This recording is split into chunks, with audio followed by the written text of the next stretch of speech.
রহস্যময় পারিবারিক গল্প। আমার ডায়াবেটিস টেস্ট করাতে ছেলের সাথে ল্যাবে গিয়েছিলাম। রিপোর্ট নিতে গিয়ে ল্যাব টেকনিশিয়ান বলল, স্যার, আপনার ওয়াইফের সুগার লেভেল স্বাভাবিক, তবে আরও যত্ন নিতে হবে। আমি তাকে সংশোধন করতে যাচ্ছিলাম। ছেলে আমার হাত ধরে বলল, হ্যাঁ, আমি খুব যত্ন নিব। ল্যাব থেকে বেরিয়ে আমি জিজ্ঞেস করলাম, ওয়াইফ বলতে দিলি কেন?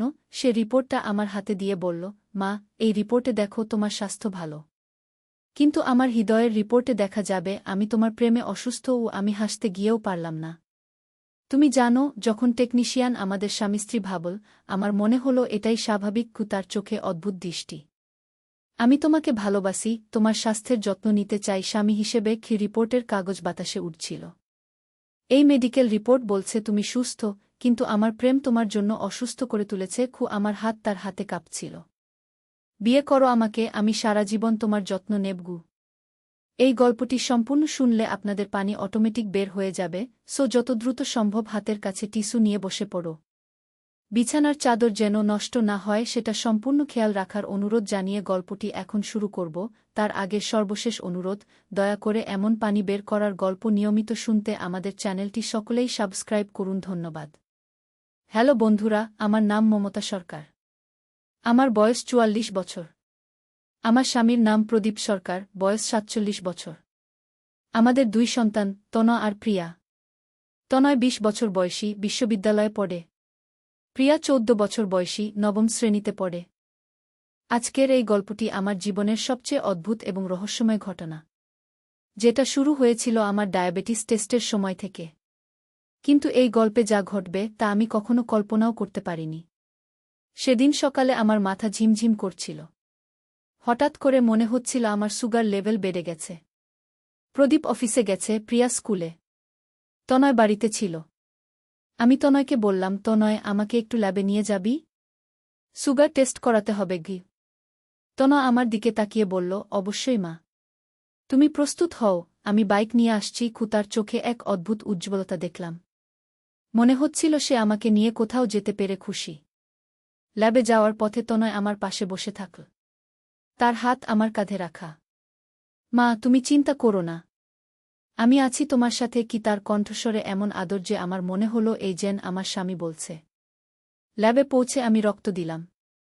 টেকনিশিয়ান বলল, ১ ঘণ্টা পরে রিপোর্ট তৈরি হবে। আমরা বাইরে বসে অপেক্ষা করতে লাগলাম। তনয় আমার হাত ধরে রাখল। মা, তুমি জানো আমি তোমার জন্য কতটা চিন্তা করি? আমি হাসলাম। তুমি তো আমার ছেলে, চিন্তা করবেই। কিন্তু তনয়ের মুখের ভাব দেখে মনে হচ্ছিল সে অন্য কিছু বলতে চাইছে। ১ ঘণ্টা পরে আমরা রিপোর্ট নিতে গেলাম। টেকনিশিয়ান আমাদের দেখে বলল, স্যার, আপনার ওয়াইফের সুগার লেভেল একদম স্বাভাবিক, তবে আরও যত্ন নিতে হবে। আমি অবাক হয়ে তনয়ের দিকে তাকালাম। সে তো আমাকে সংশোধন করল না যে আমি তার মা, স্ত্রী নই, বরং মাথা নেড়ে বলল, হ্যাঁ, আমি খুব যত্ন নিব তার। ল্যাব থেকে বের হওয়ার পর আমি তনয়কে জিজ্ঞেস করলাম, তুমি ওকে সংশোধন করলে না কেন? আমি তো তোমার মা, স্ত্রী নই। তনয় রিপোর্টটা আমার হাতে দিয়ে বলল, মা, এই রিপোর্টে দেখো তোমার স্বাস্থ্য ভালো, কিন্তু আমার হৃদয়ের রিপোর্ট যদি করানো হতো তাহলে দেখা যেত আমি তোমার প্রেমে অসুস্থ। আমি তার কথা শুনে হাসতে গিয়েও পারলাম না। এ কি বলছে সে? তনয়, তুমি কি বলছ? তনয় আমার চোখের দিকে তাকিয়ে বলল, মা, তুমি জানো, যখন টেকনিশিয়ান আমাদের স্বামী-স্ত্রী ভাবল, আমার মনে হলো এটাই স্বাভাবিক। আমি তোমাকে স্ত্রী হিসেবে দেখতে পছন্দ করি। আমার মুখ শুকিয়ে গেল। তনয়, তুমি কি বলছ? আমি তোমার মা। তনয় আরও কাছে এসে বলল, আমি জানি তুমি আমার মা, কিন্তু আমি তোমাকে ভালোবাসি। তোমার স্বাস্থ্যের যত্ন নিতে চাই স্বামী হিসেবে। রিপোর্টের কাগজ হঠাৎ বাতাসে উড়ে গেল। তনয় বলল, এই মেডিকেল রিপোর্ট বলছে তুমি সুস্থ, কিন্তু আমার প্রেম তোমার জন্য আমাকে অসুস্থ করে তুলেছে। আমার হাত কাঁপছিল। তনয় আমার হাত ধরে বলল, মা, আমি জানি এটা অস্বাভাবিক শোনাচ্ছে, কিন্তু আমি সত্যিই তোমাকে ভালোবাসি। তনয়, থামো। তুমি কি বলছ? আমি চিৎকার করে উঠলাম। তনয় শান্ত গলায় বলল, বিয়ে করো আমাকে, আমি সারা জীবন তোমার যত্ন নেব। আমি দৌড়ে বাড়ির দিকে চলে গেলাম। তনয় আমার পিছু পিছু আসছিল। বাড়িতে পৌঁছে আমি দরজা বন্ধ করে দিলাম। কিন্তু তনয়ের কাছে চাবি আছে। সে ঢুকে এসে বলল, মা, তুমি কেন পালিয়ে গেলে? আমি তো তোমার ক্ষতি করব না। আমি কোনায় গিয়ে দাঁড়ালাম। তনয়, তুমি পাগল হয়ে গেছ? আমি তোমার মা। এসব কি বলছ?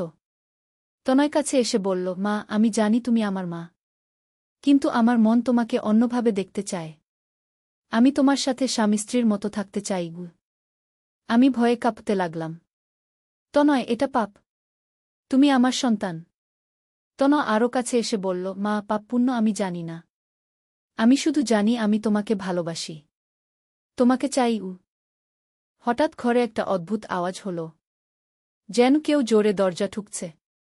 তনয় আমার দিক থেকে মুখ ফিরিয়ে দরজার দিকে তাকাল। কে আসতে পারে এই সময়? তনয় বলল। দরজার আওয়াজ আরও জোরে হল। তনয় দরজা খুলতে গেল। বাইরে দেখি একজন অপরিচিত লোক দাঁড়িয়ে আছে। সে আমাদের দেখে বলল, আমি ডক্টর রহমান। আপনাদের ল্যাব রিপোর্টে একটা ভুল হয়েছে কি? আমি অবাক হয়ে গেলাম। কি ধরনের ভুল? ডক্টর রহমান বলল, আসলে আপনার ছেলের রক্তের নমুনা আমরা ভুলবশত টেস্ট করেছি। তার রিপোর্টে দেখা যাচ্ছে তার মানসিক অবস্থার কিছু সমস্যা আছে কি। তনয় চমকে গেল। কি ধরনের সমস্যা? ডক্টর রহমান বলল, আপনার রক্তে এমন কিছু উপাদান পাওয়া গেছে যা মানসিক বিভ্রান্তি তৈরি করে। এ ধরনের ক্ষেত্রে রোগী নিজের মা বা বোনকে নিয়েও অস্বাভাবিক চিন্তা করতে পারে কি। আমার মুখ ফ্যাকাশে হয়ে গেল। তাহলে তনয় সত্যিই অসুস্থ? এটা কোনো রোগের লক্ষণ? ডক্টর রহমান আরও বলল, তবে চিন্তার কিছু নেই। সঠিক চিকিৎসায় এটা ভালো হয়ে যাবে। আপনাদের সাথে একজন বিশেষজ্ঞ ডাক্তারের পরামর্শ নিতে হবে গু। তনয় আমার দিকে তাকিয়ে বলল, মা, আমি বুঝতে পারছি। আমার সত্যিই কোনো সমস্যা হয়েছে। আমি তোমার সাথে যা বলেছি সেটা স্বাভাবিক নয় গু। আমি তনয়ের কাছে গিয়ে তার মাথায় হাত রাখলাম। তনয়, তুমি আমার ছেলে। আমি তোমাকে সুস্থ করে তুলব। ডক্টর রহমান বলল, আপনারা আগামীকাল আমার চেম্বারে আসুন। আমি বিস্তারিত পরীক্ষা করব উ। সেই রাতে তনয় আলাদা ঘরে ঘুমাল। আমি সারা রাত জেগে রইলাম।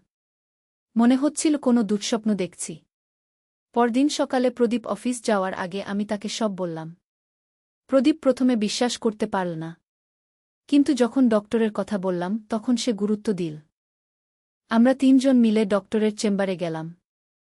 ডক্টর রহমান তনয়ের আরও কিছু পরীক্ষা করল। তারপর বলল, আপনার ছেলের মস্তিষ্কে একটা ছোট টিউমার আছে। এটার কারণে তার আচরণে পরিবর্তন হচ্ছে গি। আমার মাথা ঘুরে গেল। টিউমার? এটা কি ক্যান্সার? ডক্টর রহমান বলল, না, এটা সাধারণ টিউমার। অপারেশন করে বের করে ফেলা যাবে। তবে এটার কারণে তার মানসিক আচরণে এমন পরিবর্তন হয়েছে গি। তনয় আমার হাত ধরে বলল, মা, আমি দুঃখিত। আমি বুঝতে পারিনি যে আমার সাথে কি হচ্ছে গি। আমি তনয়কে বুকে জড়িয়ে ধরলাম। তুমি আমার ছেলে। তোমার কোনো দোষ নেই গি। ডক্টর রহমান বলল, আগামী সপ্তাহে অপারেশনের ব্যবস্থা করব। এরপরে তিনি একদম সুস্থ হয়ে যাবেন গু। অপারেশনের দিন আমি হাসপাতালে তনয়ের পাশে বসে রইলাম। অপারেশন সফল হল। ডাক্তার বলল, টিউমারটা সম্পূর্ণ বের করে ফেলা হয়েছে গি। তনয় যখন জ্ঞান ফিরল তখন সে আমার দিকে তাকিয়ে হাসল। মা, আমি এখন ভালো আছি। আমার মনে আছে আমি তোমার সাথে কি আজেবাজে কথা বলেছিলাম গ। আমি তনয়ের মাথায় হাত বুলিয়ে দিলাম। সেসব ভুলে যাও। তুমি এখন সুস্থ উ। তনয় বলল, মা, আমি তোমার কাছে ক্ষমা চাই। আমি জানি আমার আচরণ কতটা খারাপ ছিল উ।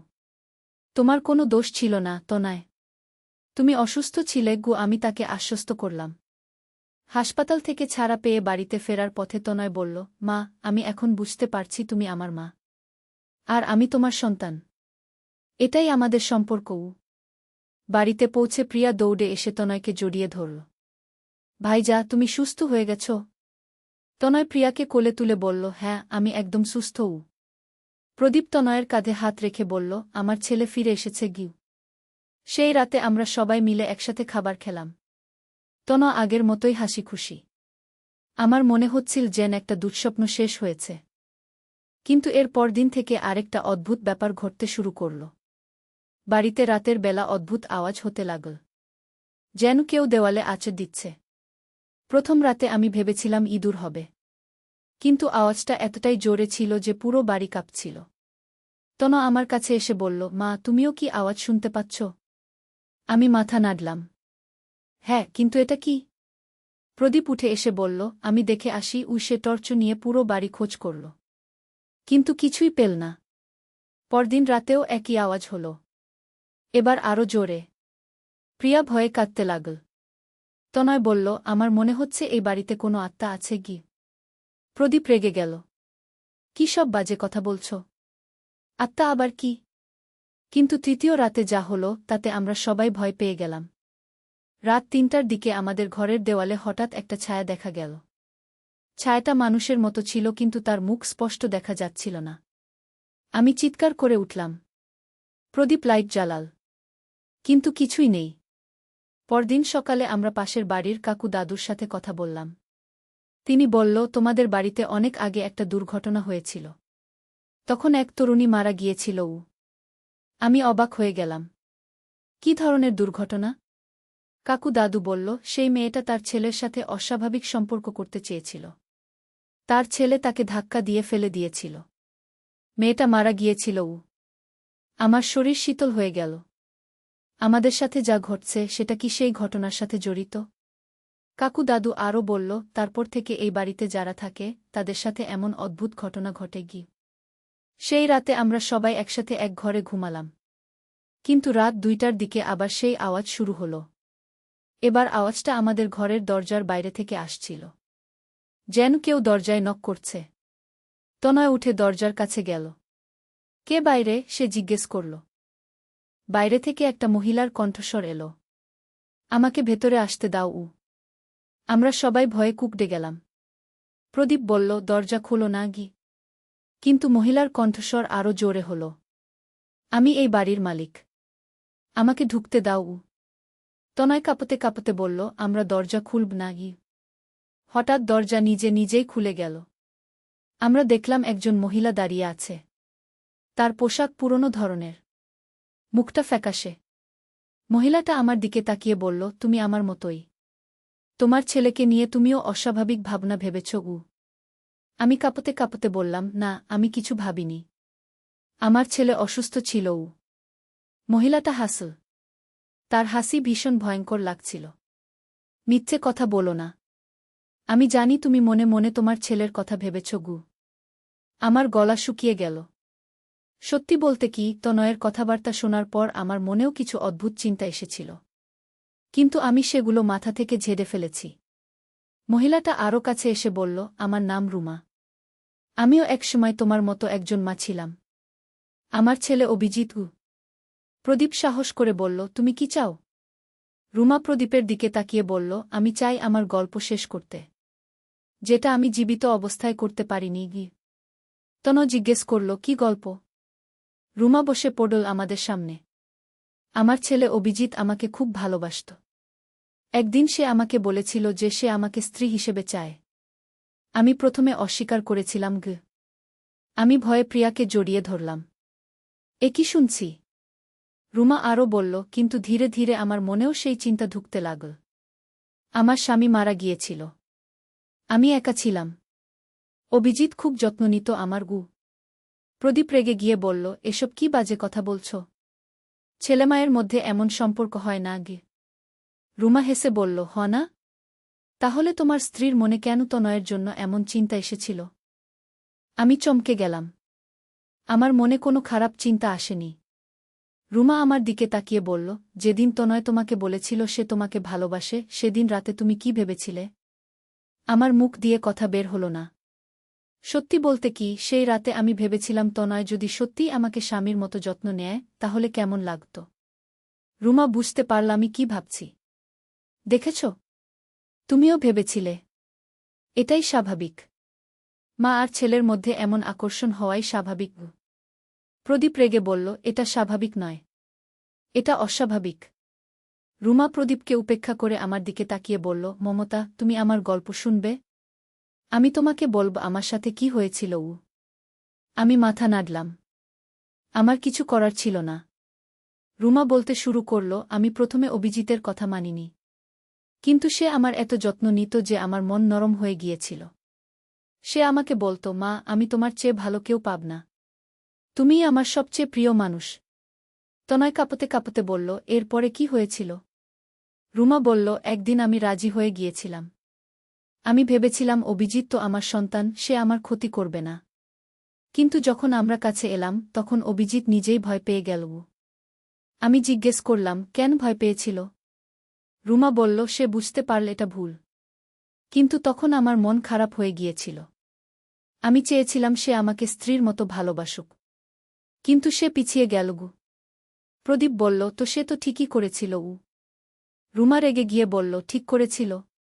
সে আমাকে প্রথমে এমন আশা দিয়েছিল, তারপর হঠাৎ করে মুখ ফিরিয়ে নিল। আমি কষ্ট পেয়েছিলাম। তনু জিজ্ঞেস করল, তারপর কি হল? রুমা বলল, আমি অভিজিতের সাথে ঝগড়া করেছিলাম। বলেছিলাম সে আমার সাথে প্রতারণা করেছে। সেই ঝগড়ার সময় আমি সিঁড়ি থেকে পড়ে গিয়ে মারা গেলাম। আমার শরীর শীতল হয়ে গেল। তুমি দুর্ঘটনা মারা গিয়েছিলে?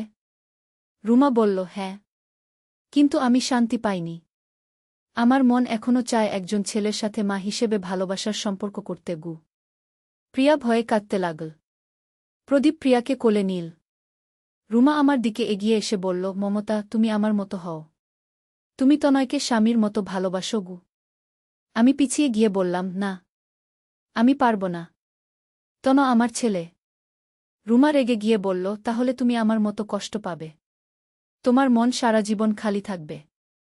হঠাৎ রুমা অদৃশ্য হয়ে গেল।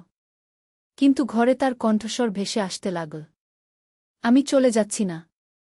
তোমাদের জীবনে থেকে যাব, যতক্ষণ না তুমি আমার কথা মানো। পরদিন থেকে আমাদের জীবন দুর্বিষহ হয়ে গেল। রুমা প্রতিদিন আমাদের কাছে আসত। কখনো দেখা যেত, কখনো শুধু কণ্ঠস্বর শোনা যেত। সে আমাকে বলত, মমতা, তুমি তনয়কে ভালোবাসো। তোমার স্বামী তো তোমার যত্ন নেয় না। তনয় তোমার চেয়ে ভালো যত্ন নেবে। আমি কান বন্ধ করে রাখতাম। কিন্তু রুমার কথাগুলো আমার মনে ঢুকে যেত। একদিন তনয় আমার কাছে এসে বলল, মা, আমার মনে হচ্ছে এই ভূত আমাদের মাথা খারাপ করে দিতে চাইছে। আমাদের কোনো ওঝা বা পীরের কাছে যেতে হবে। আমি মাথা নাড়লাম। হ্যাঁ, আমরা কাল মিয়া পীরের কাছে যাব।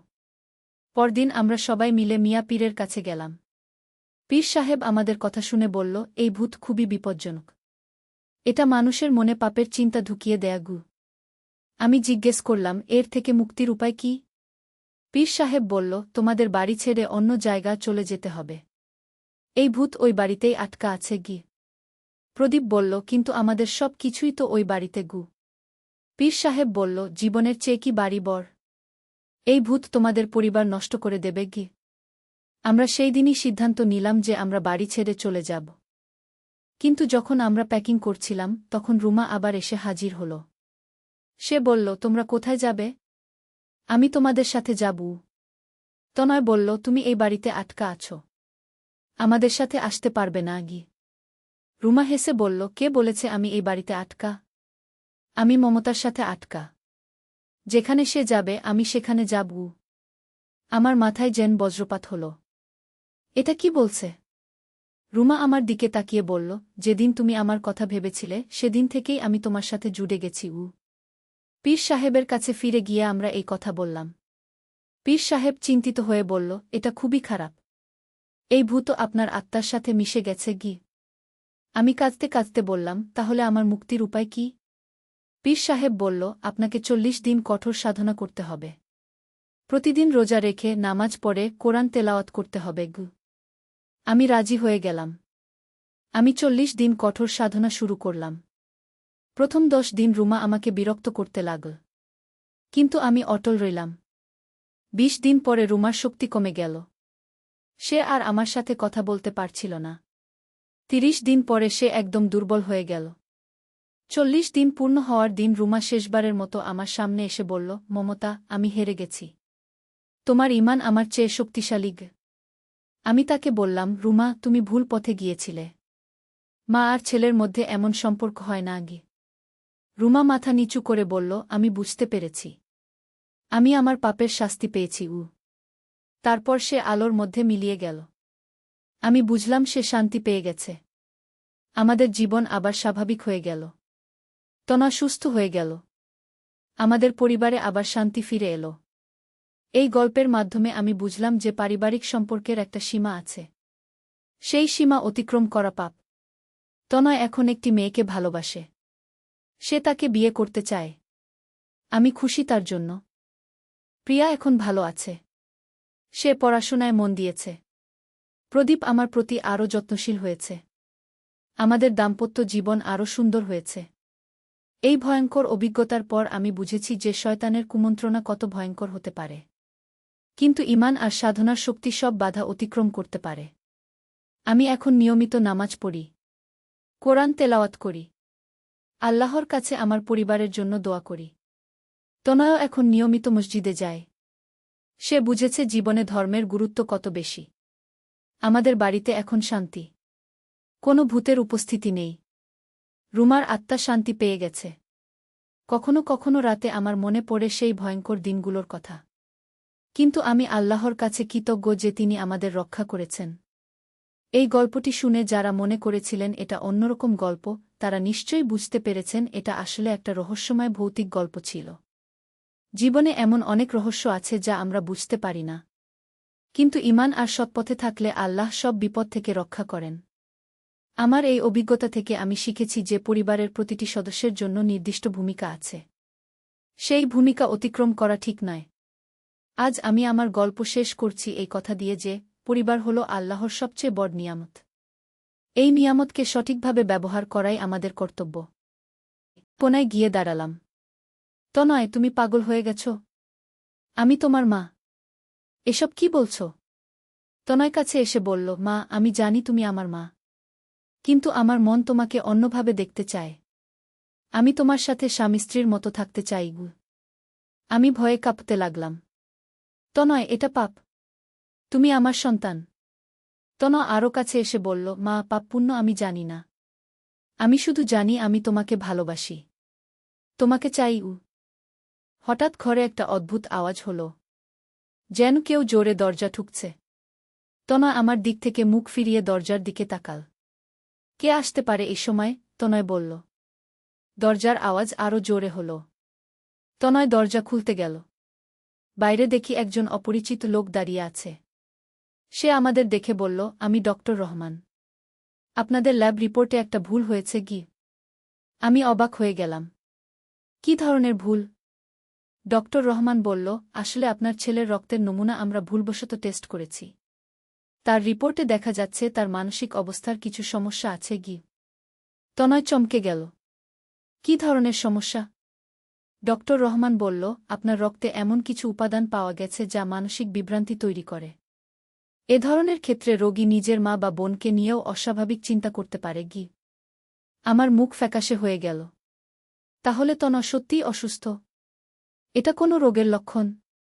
ডক্টর রহমান আরও বলল, তবে চিন্তার কিছু নেই। সঠিক চিকিৎসায় এটা ভালো হয়ে যাবে। আপনাদের সাথে একজন বিশেষজ্ঞ ডাক্তারের পরামর্শ নিতে হবে। তনয় আমার দিকে তাকিয়ে বলল, মা, আমি বুঝতে পারছি। আমার সত্যিই কোনো সমস্যা হয়েছে। আমি তোমার সাথে যা বলেছি সেটা স্বাভাবিক নয়। আমি তনয়ের কাছে গিয়ে তার মাথায় হাত রাখলাম। তনয়, তুমি আমার ছেলে। আমি তোমাকে সুস্থ করে তুলব। ডক্টর রহমান বলল, আপনারা আগামীকাল আমার চেম্বারে আসুন। আমি বিস্তারিত পরীক্ষা করব। সেই রাতে তনয় আলাদা ঘরে ঘুমাল। আমি সারা রাত জেগে রইলাম। মনে হচ্ছিল কোনো দুঃস্বপ্ন দেখছি। পরদিন সকালে প্রদীপ অফিস যাওয়ার আগে আমি তাকে সব বললাম। প্রদীপ প্রথমে বিশ্বাস করতে পারল না।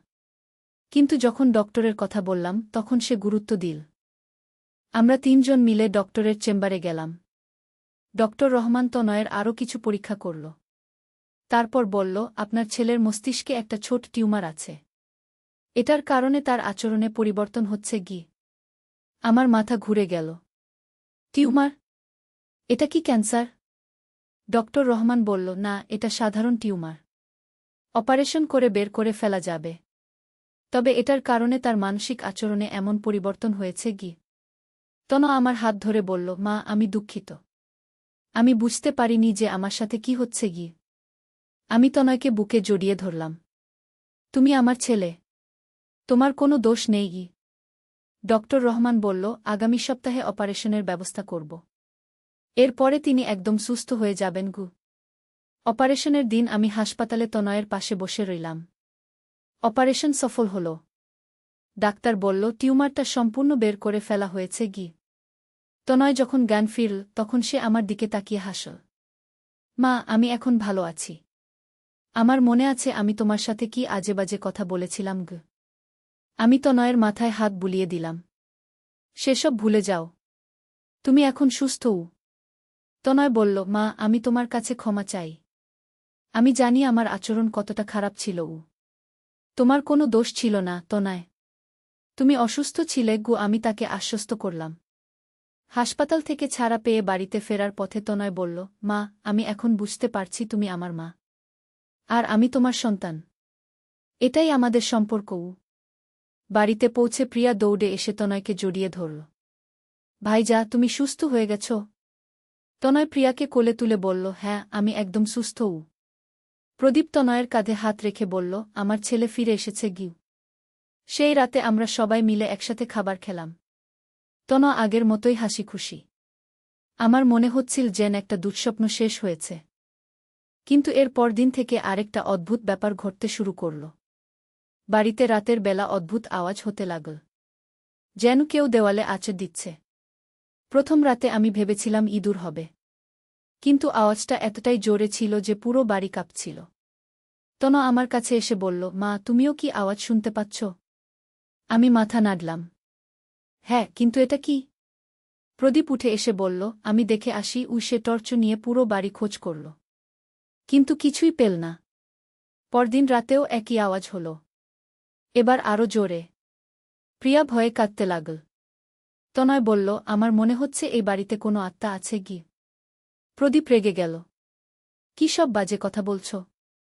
আত্মা আবার কি? কিন্তু তৃতীয় রাতে যা হল তাতে আমরা সবাই ভয় পেয়ে গেলাম। রাত ৩টার দিকে আমাদের ঘরের দেওয়ালে হঠাৎ একটা ছায়া দেখা গেল। ছায়াটা মানুষের মতো ছিল কিন্তু তার মুখ স্পষ্ট দেখা যাচ্ছিল না। আমি চিৎকার করে উঠলাম। প্রদীপ লাইট জ্বালাল। কিন্তু কিছুই নেই। পরদিন সকালে আমরা পাশের বাড়ির কাকু দাদুর সাথে কথা বললাম। তিনি বলল, তোমাদের বাড়িতে অনেক আগে একটা দুর্ঘটনা হয়েছিল। তখন এক তরুণী মারা গিয়েছিল। আমি অবাক হয়ে গেলাম। কি ধরনের দুর্ঘটনা? কাকু দাদু বলল, সেই মেয়েটা তার ছেলের সাথে অস্বাভাবিক সম্পর্ক করতে চেয়েছিল। তার ছেলে তাকে ধাক্কা দিয়ে ফেলে দিয়েছিল। মেয়েটা মারা গিয়েছিল। আমার শরীর শীতল হয়ে গেল। আমাদের সাথে যা ঘটছে সেটা কি সেই ঘটনার সাথে জড়িত?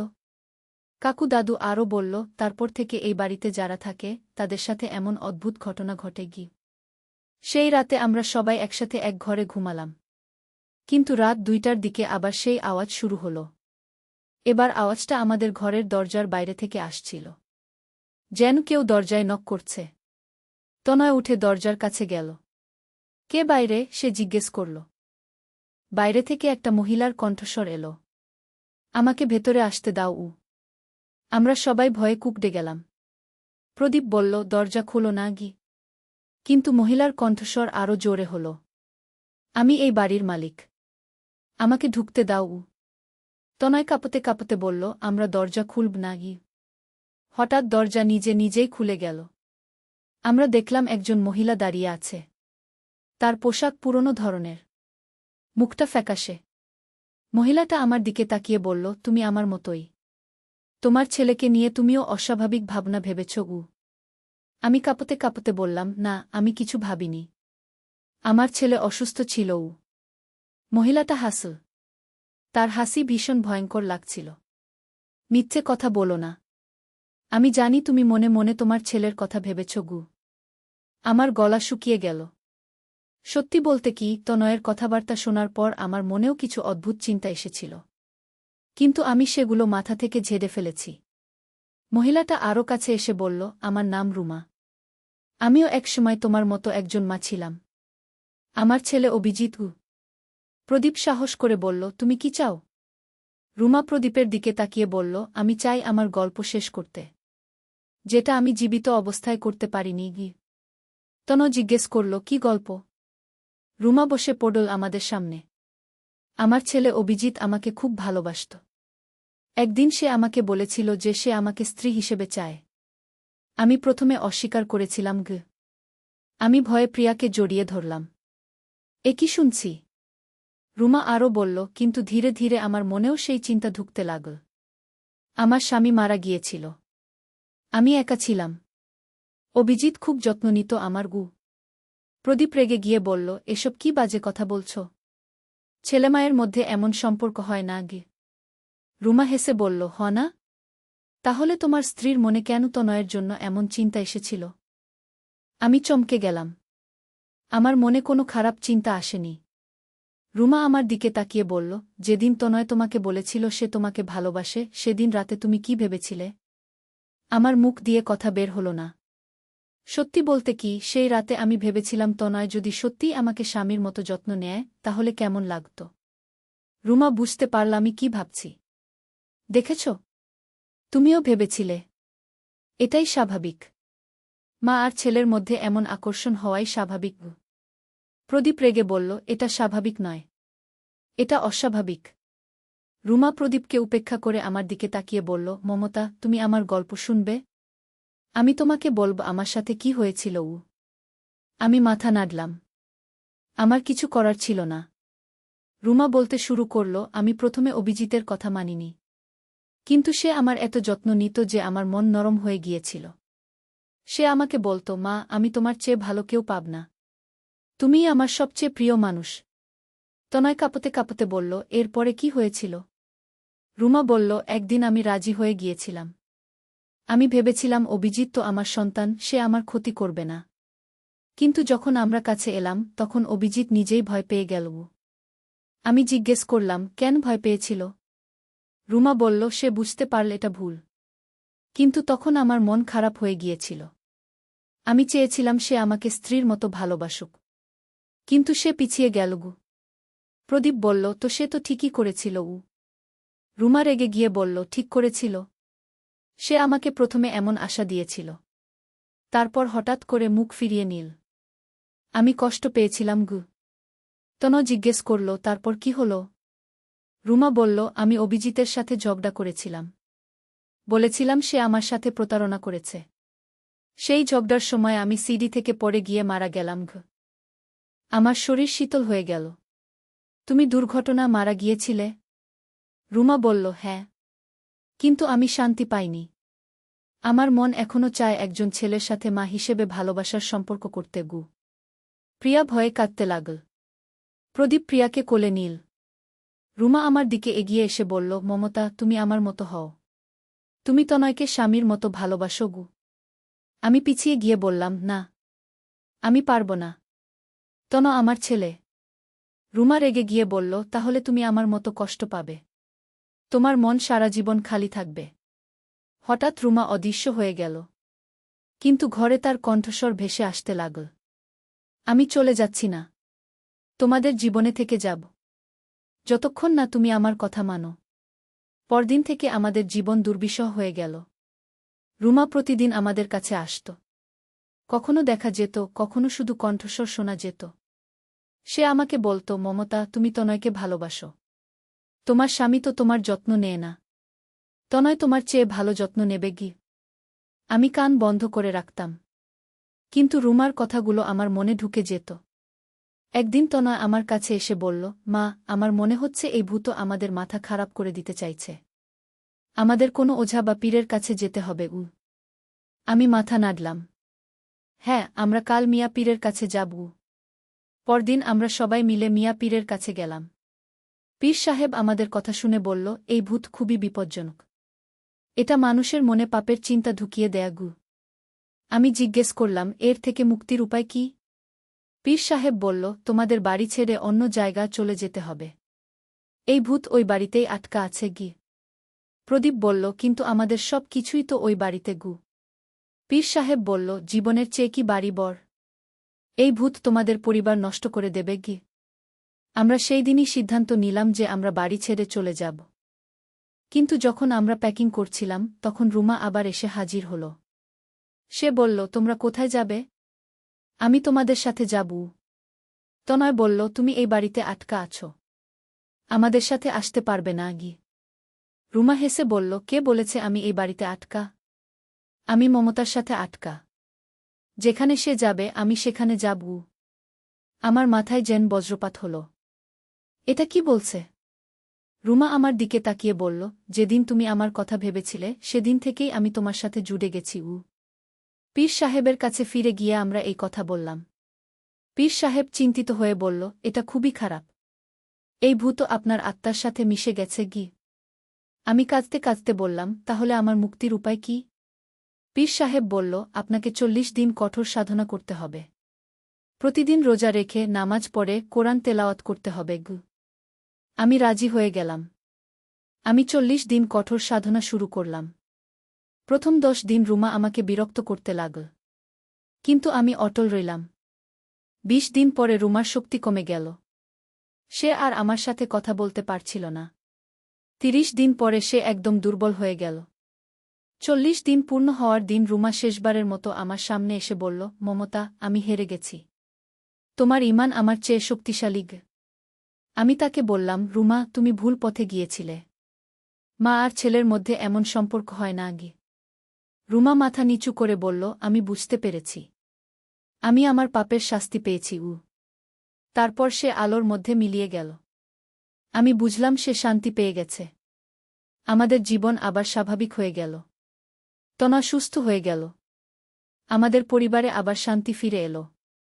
এই গল্পের মাধ্যমে আমি বুঝলাম যে পারিবারিক সম্পর্কের একটা সীমা আছে। সেই সীমা অতিক্রম করা পাপ। তনয় এখন একটি মেয়েকে ভালোবাসে। সে তাকে বিয়ে করতে চায়।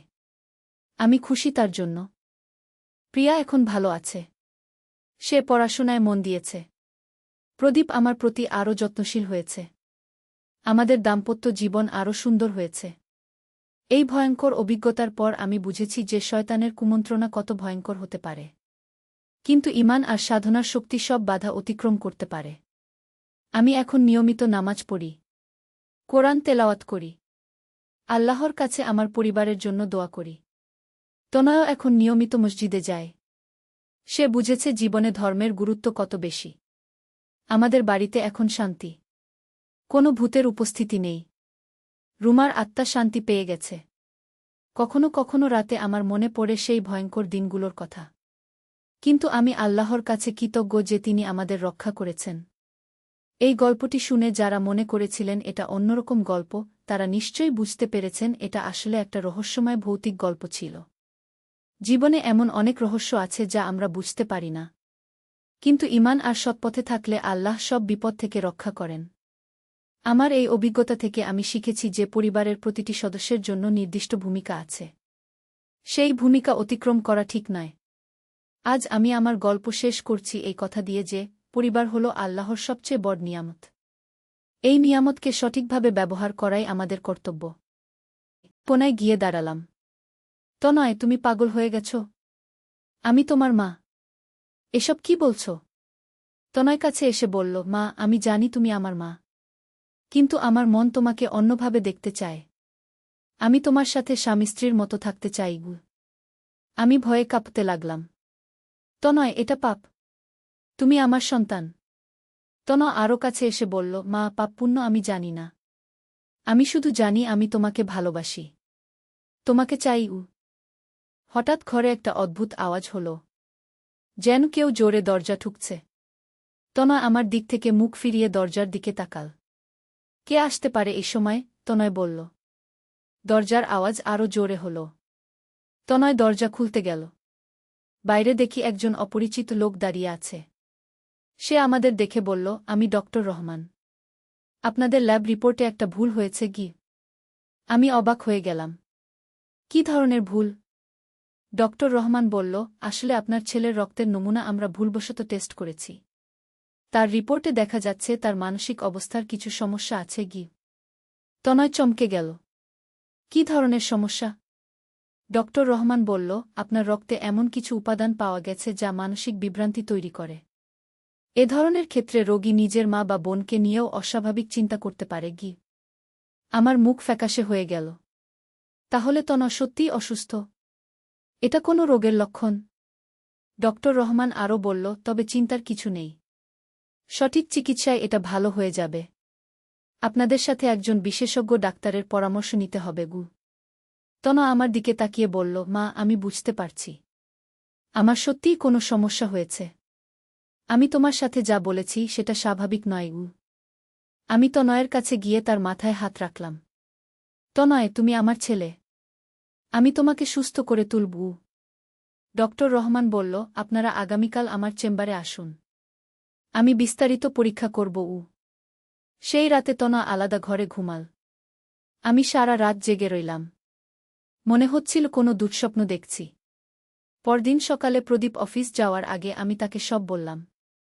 প্রদীপ প্রথমে বিশ্বাস করতে পারল না, কিন্তু যখন ডক্টরের কথা বললাম তখন সে গুরুত্ব দিল। আমরা তিনজন মিলে ডক্টরের চেম্বারে গেলাম। ডক্টর রহমান তনয়ের আরও কিছু পরীক্ষা করল। তারপর বলল, আপনার ছেলের মস্তিষ্কে একটা ছোট টিউমার আছে। এটার কারণে তার আচরণে পরিবর্তন হচ্ছে। আমার মাথা ঘুরে গেল। টিউমার? এটা কি ক্যান্সার? ডক্টর রহমান বলল, না, এটা সাধারণ টিউমার। অপারেশন করে বের করে ফেলা যাবে। তবে এটার কারণে তার মানসিক আচরণে এমন পরিবর্তন হয়েছে। তনু আমার হাত ধরে বলল, মা, আমি দুঃখিত। আমি বুঝতে পারিনি যে আমার সাথে কি হচ্ছে। আমি তনয়কে বুকে জড়িয়ে ধরলাম। তুমি আমার ছেলে। তোমার কোনো দোষ নেই। ডক্টর রহমান বলল, আগামী সপ্তাহে অপারেশনের ব্যবস্থা করব। এরপরে তিনি একদম সুস্থ হয়ে যাবেন। অপারেশনের দিন আমি হাসপাতালে তনয়ের পাশে বসে রইলাম। অপারেশন সফল হল। ডাক্তার বলল, টিউমারটা সম্পূর্ণ বের করে ফেলা হয়েছে। তনয় যখন জ্ঞান ফিরল তখন সে আমার দিকে তাকিয়ে হাসল। মা, আমি এখন ভালো আছি। আমার মনে আছে আমি তোমার সাথে কি আজেবাজে কথা বলেছিলাম। আমি তনয়ের মাথায় হাত বুলিয়ে দিলাম। সেসব ভুলে যাও। তুমি এখন সুস্থ। তনয় বলল, মা, আমি তোমার কাছে ক্ষমা চাই। আমি জানি আমার আচরণ কতটা খারাপ ছিল। তোমার কোনো দোষ ছিল না, তনয়। তুমি অসুস্থ ছিলে। আমি তাকে আশ্বস্ত করলাম। হাসপাতাল থেকে ছাড়া পেয়ে বাড়িতে ফেরার পথে তনয় বলল, মা, আমি এখন বুঝতে পারছি তুমি আমার মা। আর আমি তোমার সন্তান। এটাই আমাদের সম্পর্ক। বাড়িতে পৌঁছে প্রিয়া দৌড়ে এসে তনয়কে জড়িয়ে ধরল। ভাইজা, তুমি সুস্থ হয়ে গেছ? তনয় প্রিয়াকে কোলে তুলে বলল, হ্যাঁ, আমি একদম সুস্থ। প্রদীপ তনয়ের কাঁধে হাত রেখে বলল, আমার ছেলে ফিরে এসেছে। সেই রাতে আমরা সবাই মিলে একসাথে খাবার খেলাম। তনয় আগের মতোই হাসি খুশি। আমার মনে হচ্ছিল যেন একটা দুঃস্বপ্ন শেষ হয়েছে। কিন্তু এর পরদিন থেকে আরেকটা অদ্ভুত ব্যাপার ঘটতে শুরু করল। বাড়িতে রাতের বেলা অদ্ভুত আওয়াজ হতে লাগল, যেন কেউ দেওয়ালে আঁচড় দিচ্ছে। প্রথম রাতে আমি ভেবেছিলাম ইঁদুর হবে, কিন্তু আওয়াজটা এতটাই জোরে ছিল যে পুরো বাড়ি কাঁপছিল। তনয় আমার কাছে এসে বলল, মা, তুমিও কি আওয়াজ শুনতে পাচ্ছ? আমি মাথা নাড়লাম। হ্যাঁ, কিন্তু এটা কি? প্রদীপ উঠে এসে বলল, আমি দেখে আসি। সে টর্চ নিয়ে পুরো বাড়ি খোঁজ করল, কিন্তু কিছুই পেল না। পরদিন রাতেও একই আওয়াজ হল, এবার আরও জোরে। প্রিয়া ভয়ে কাঁদতে লাগল। তনয় বলল, আমার মনে হচ্ছে এই বাড়িতে কোনো আত্মা আছে। প্রদীপ রেগে গেল। কি সব বাজে কথা বলছ? আত্মা আবার কি? কিন্তু তৃতীয় রাতে যা হল তাতে আমরা সবাই ভয় পেয়ে গেলাম। রাত ৩টার দিকে আমাদের ঘরের দেওয়ালে হঠাৎ একটা ছায়া দেখা গেল। ছায়াটা মানুষের মতো ছিল, কিন্তু তার মুখ স্পষ্ট দেখা যাচ্ছিল না। আমি চিৎকার করে উঠলাম। প্রদীপ লাইট জ্বালাল, কিন্তু কিছুই নেই। পরদিন সকালে আমরা পাশের বাড়ির কাকু দাদুর সাথে কথা বললাম। তিনি বলল, তোমাদের বাড়িতে অনেক আগে একটা দুর্ঘটনা হয়েছিল। তখন এক তরুণী মারা গিয়েছিল। আমি অবাক হয়ে গেলাম। কি ধরনের দুর্ঘটনা? কাকু দাদু বলল, সেই মেয়েটা তার ছেলের সাথে অস্বাভাবিক সম্পর্ক করতে চেয়েছিল। তার ছেলে তাকে ধাক্কা দিয়ে ফেলে দিয়েছিল। মেয়েটা মারা গিয়েছিল। আমার শরীর শীতল হয়ে গেল। আমাদের সাথে যা ঘটছে সেটা কি সেই ঘটনার সাথে জড়িত? কাকু দাদু আরও বলল, তারপর থেকে এই বাড়িতে যারা থাকে তাদের সাথে এমন অদ্ভুত ঘটনা ঘটে। সেই রাতে আমরা সবাই একসাথে এক ঘরে ঘুমালাম। কিন্তু রাত ২টার দিকে আবার সেই আওয়াজ শুরু হল। এবার আওয়াজটা আমাদের ঘরের দরজার বাইরে থেকে আসছিল, যেন কেউ দরজায় নক করছে। তনয় উঠে দরজার কাছে গেল। কে বাইরে? সে জিজ্ঞেস করল। বাইরে থেকে একটা মহিলার কণ্ঠস্বর এল, আমাকে ভেতরে আসতে দাও। আমরা সবাই ভয়ে কুঁকড়ে গেলাম। প্রদীপ বলল, দরজা খোলো না। কিন্তু মহিলার কণ্ঠস্বর আরও জোরে হল, আমি এই বাড়ির মালিক। আমাকে ঢুকতে দাও। তনয় কাঁপতে কাঁপতে বলল, আমরা দরজা খুলব না। হঠাৎ দরজা নিজে নিজেই খুলে গেল। আমরা দেখলাম একজন মহিলা দাঁড়িয়ে আছে। তার পোশাক পুরনো ধরনের, মুখটা ফ্যাকাশে। মহিলাটা আমার দিকে তাকিয়ে বলল, তুমি আমার মতোই। তোমার ছেলেকে নিয়ে তুমিও অস্বাভাবিক ভাবনা ভেবেছ। আমি কাঁপতে কাঁপতে বললাম, না, আমি কিছু ভাবিনি। আমার ছেলে অসুস্থ ছিল। মহিলাটা হাসল। তার হাসি ভীষণ ভয়ঙ্কর লাগছিল। মিথ্যে কথা বলো না। আমি জানি তুমি মনে মনে তোমার ছেলের কথা ভেবেছ। আমার গলা শুকিয়ে গেল। সত্যি বলতে কি, তনয়ের কথাবার্তা শোনার পর আমার মনেও কিছু অদ্ভুত চিন্তা এসেছিল, কিন্তু আমি সেগুলো মাথা থেকে ঝেড়ে ফেলেছি। মহিলাটা আরও কাছে এসে বলল, আমার নাম রুমা। আমিও একসময় তোমার মতো একজন মা ছিলাম। আমার ছেলে অভিজিৎ। প্রদীপ সাহস করে বলল, তুমি কি চাও? রুমা প্রদীপের দিকে তাকিয়ে বলল, আমি চাই আমার গল্প শেষ করতে, যেটা আমি জীবিত অবস্থায় করতে পারিনি। তনু জিজ্ঞেস করল, কি গল্প? রুমা বসে পড়ল আমাদের সামনে। আমার ছেলে অভিজিৎ আমাকে খুব ভালোবাসত। একদিন সে আমাকে বলেছিল যে সে আমাকে স্ত্রী হিসেবে চায়। আমি প্রথমে অস্বীকার করেছিলাম। আমি ভয়ে প্রিয়াকে জড়িয়ে ধরলাম। এ কি শুনছি? রুমা আরও বলল, কিন্তু ধীরে ধীরে আমার মনেও সেই চিন্তা ঢুকতে লাগল। আমার স্বামী মারা গিয়েছিল। আমি একা ছিলাম। অভিজিৎ খুব যত্ন নিত আমার। প্রদীপ রেগে গিয়ে বলল, এসব কি বাজে কথা বলছ? ছেলেমায়ের মধ্যে এমন সম্পর্ক হয় না। রুমা হেসে বলল, হ না? তাহলে তোমার স্ত্রীর মনে কেন তনয়ের জন্য এমন চিন্তা এসেছিল? আমি চমকে গেলাম। আমার মনে কোনো খারাপ চিন্তা আসেনি। রুমা আমার দিকে তাকিয়ে বলল, যেদিন তনয় তোমাকে বলেছিল সে তোমাকে ভালোবাসে, সেদিন রাতে তুমি কি ভেবেছিলে? আমার মুখ দিয়ে কথা বের হল না। সত্যি বলতে কি, সেই রাতে আমি ভেবেছিলাম তনয় যদি সত্যিই আমাকে স্বামীর মতো যত্ন নেয় তাহলে কেমন লাগত। রুমা বুঝতে পারল আমি কি ভাবছি। দেখেছ? তুমিও ভেবেছিলে। এটাই স্বাভাবিক। মা আর ছেলের মধ্যে এমন আকর্ষণ হওয়াই স্বাভাবিক। প্রদীপ রেগে বলল, এটা স্বাভাবিক নয়, এটা অস্বাভাবিক। রুমা প্রদীপকে উপেক্ষা করে আমার দিকে তাকিয়ে বলল, মমতা, তুমি আমার গল্প শুনবে? আমি তোমাকে বলব আমার সাথে কি হয়েছিল। আমি মাথা নাড়লাম। আমার কিছু করার ছিল না। রুমা বলতে শুরু করল, আমি প্রথমে অভিজিতের কথা মানিনি, কিন্তু সে আমার এত যত্ন নিত যে আমার মন নরম হয়ে গিয়েছিল। সে আমাকে বলত, মা, আমি তোমার চেয়ে ভালো কেউ পাব না। তুমিই আমার সবচেয়ে প্রিয় মানুষ। তনয় কাঁপতে কাঁপতে বলল, এরপরে কি হয়েছিল? রুমা বলল, একদিন আমি রাজি হয়ে গিয়েছিলাম। আমি ভেবেছিলাম অভিজিৎ তো আমার সন্তান, সে আমার ক্ষতি করবে না। কিন্তু যখন আমরা কাছে এলাম তখন অভিজিৎ নিজেই ভয় পেয়ে গেল। আমি জিজ্ঞেস করলাম, কেন ভয় পেয়েছিল? রুমা বলল, সে বুঝতে পারল এটা ভুল। কিন্তু তখন আমার মন খারাপ হয়ে গিয়েছিল। আমি চেয়েছিলাম সে আমাকে স্ত্রীর মতো ভালোবাসুক, কিন্তু সে পিছিয়ে গেল। প্রদীপ বলল, তো সে তো ঠিকই করেছিল।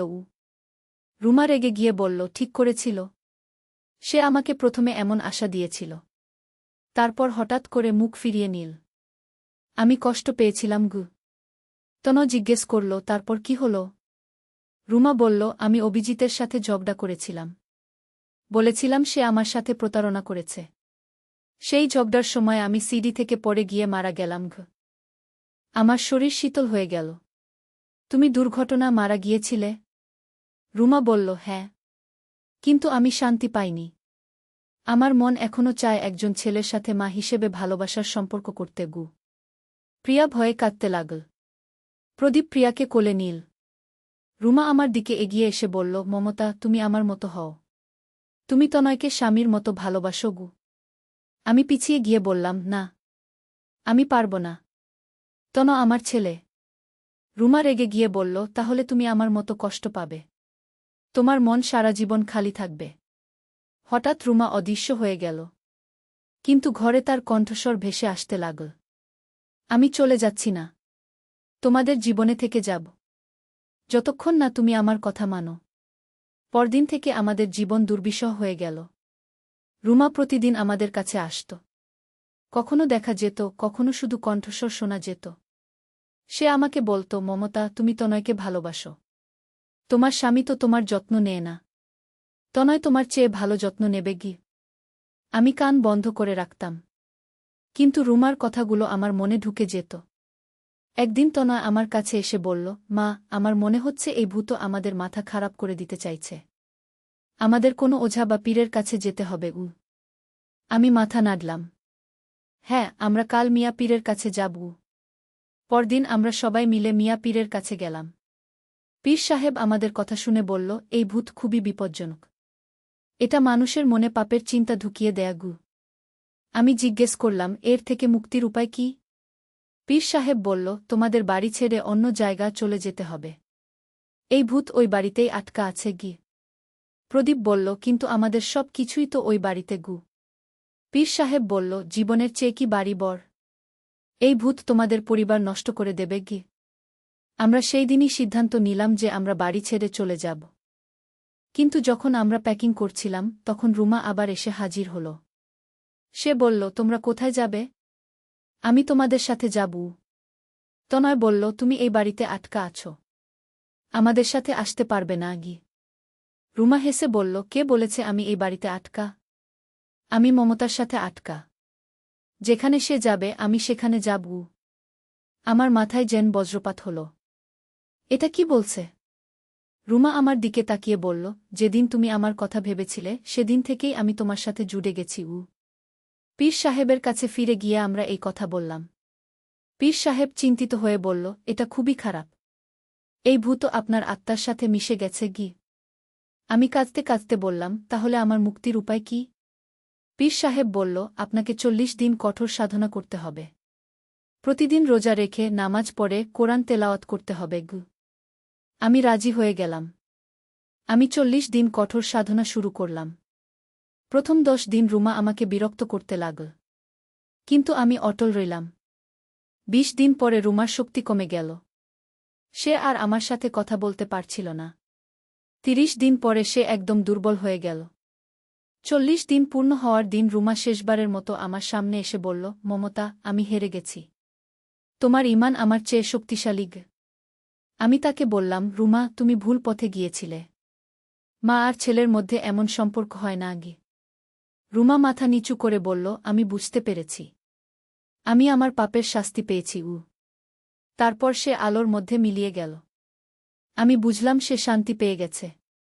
আমাদের জীবন আবার স্বাভাবিক হয়ে গেল। তনয় সুস্থ হয়ে গেল। আমাদের পরিবারে আবার শান্তি ফিরে এলো। এই গল্পের মাধ্যমে আমি বুঝলাম যে পারিবারিক সম্পর্কের একটা সীমা আছে। সেই সীমা অতিক্রম করা পাপ। তনয় এখন একটি মেয়েকে ভালোবাসে। সে তাকে বিয়ে করতে চায়। আমি খুশি তার জন্য। প্রিয়া এখন ভালো আছে। সে পড়াশোনায় মন দিয়েছে। প্রদীপ আমার প্রতি আরও যত্নশীল হয়েছে। আমাদের দাম্পত্য জীবন আরও সুন্দর হয়েছে। এই ভয়ঙ্কর অভিজ্ঞতার পর আমি বুঝেছি যে শয়তানের কুমন্ত্রণা কত ভয়ঙ্কর হতে পারে। কিন্তু ঈমান আর সাধনার শক্তি সব বাধা অতিক্রম করতে পারে। আমি এখন নিয়মিত নামাজ পড়ি। কোরআন তেলাওয়াত করি। আল্লাহর কাছে আমার পরিবারের জন্য দোয়া করি। তনয়ও এখন নিয়মিত মসজিদে যায়। সে বুঝেছে জীবনে ধর্মের গুরুত্ব কত বেশি। আমাদের বাড়িতে এখন শান্তি। কোনো ভূতের উপস্থিতি নেই। রুমার আত্মা শান্তি পেয়ে গেছে। কখনো কখনো রাতে আমার মনে পড়ে সেই ভয়ঙ্কর দিনগুলোর কথা। কিন্তু আমি আল্লাহর কাছে কৃতজ্ঞ যে তিনি আমাদের রক্ষা করেছেন। এই গল্পটি শুনে যারা মনে করেছিলেন এটা অন্যরকম গল্প, তারা নিশ্চয়ই বুঝতে পেরেছেন এটা আসলে একটা রহস্যময় ভৌতিক গল্প ছিল। জীবনে এমন অনেক রহস্য আছে যা আমরা বুঝতে পারি না। কিন্তু ঈমান আর সৎপথে থাকলে আল্লাহ সব বিপদ থেকে রক্ষা করেন। আমার এই অভিজ্ঞতা থেকে আমি শিখেছি যে পরিবারের প্রতিটি সদস্যের জন্য নির্দিষ্ট ভূমিকা আছে। সেই ভূমিকা অতিক্রম করা ঠিক নয়। আজ আমি আমার গল্প শেষ করছি এই কথা দিয়ে যে পরিবার হল আল্লাহর সবচেয়ে বড় নিয়ামত। এই নিয়ামতকে সঠিকভাবে ব্যবহার করাই আমাদের কর্তব্য। কোনায় গিয়ে দাঁড়ালাম। তনয়, তুমি পাগল হয়ে গেছ? আমি তোমার মা। এসব কি বলছ? তনয় কাছে এসে বলল, মা, আমি জানি তুমি আমার মা। কিন্তু আমার মন তোমাকে অন্যভাবে দেখতে চায়। আমি তোমার সাথে স্বামী স্ত্রীর মতো থাকতে চাই। আমি ভয়ে কাঁপতে লাগলাম। তনয়, এটা পাপ। তুমি আমার সন্তান। তনয় আরও কাছে এসে বলল, মা, পাপ পুণ্য আমি জানি না। আমি শুধু জানি আমি তোমাকে ভালোবাসি। তোমাকে চাই। হঠাৎ ঘরে একটা অদ্ভুত আওয়াজ হল, যেন কেউ জোরে দরজা ঠুকছে। তনয় আমার দিক থেকে মুখ ফিরিয়ে দরজার দিকে তাকাল। কে আসতে পারে এই সময়? তনয় বলল। দরজার আওয়াজ আরও জোরে হল। তনয় দরজা খুলতে গেল। বাইরে দেখি একজন অপরিচিত লোক দাঁড়িয়ে আছে। সে আমাদের দেখে বলল, আমি ডক্টর রহমান। আপনাদের ল্যাব রিপোর্টে একটা ভুল হয়েছে কি? আমি অবাক হয়ে গেলাম। কি ধরনের ভুল? ডক্টর রহমান বলল, আসলে আপনার ছেলের রক্তের নমুনা আমরা ভুলবশত টেস্ট করেছি। তার রিপোর্টে দেখা যাচ্ছে তার মানসিক অবস্থার কিছু সমস্যা আছে কি। তনয় চমকে গেল। কি ধরনের সমস্যা? ডক্টর রহমান বলল, আপনার রক্তে এমন কিছু উপাদান পাওয়া গেছে যা মানসিক বিভ্রান্তি তৈরি করে। এ ধরনের ক্ষেত্রে রোগী নিজের মা বা বোনকে নিয়েও অস্বাভাবিক চিন্তা করতে পারে কি। আমার মুখ ফ্যাকাশে হয়ে গেল। তাহলে তনয় সত্যিই অসুস্থ?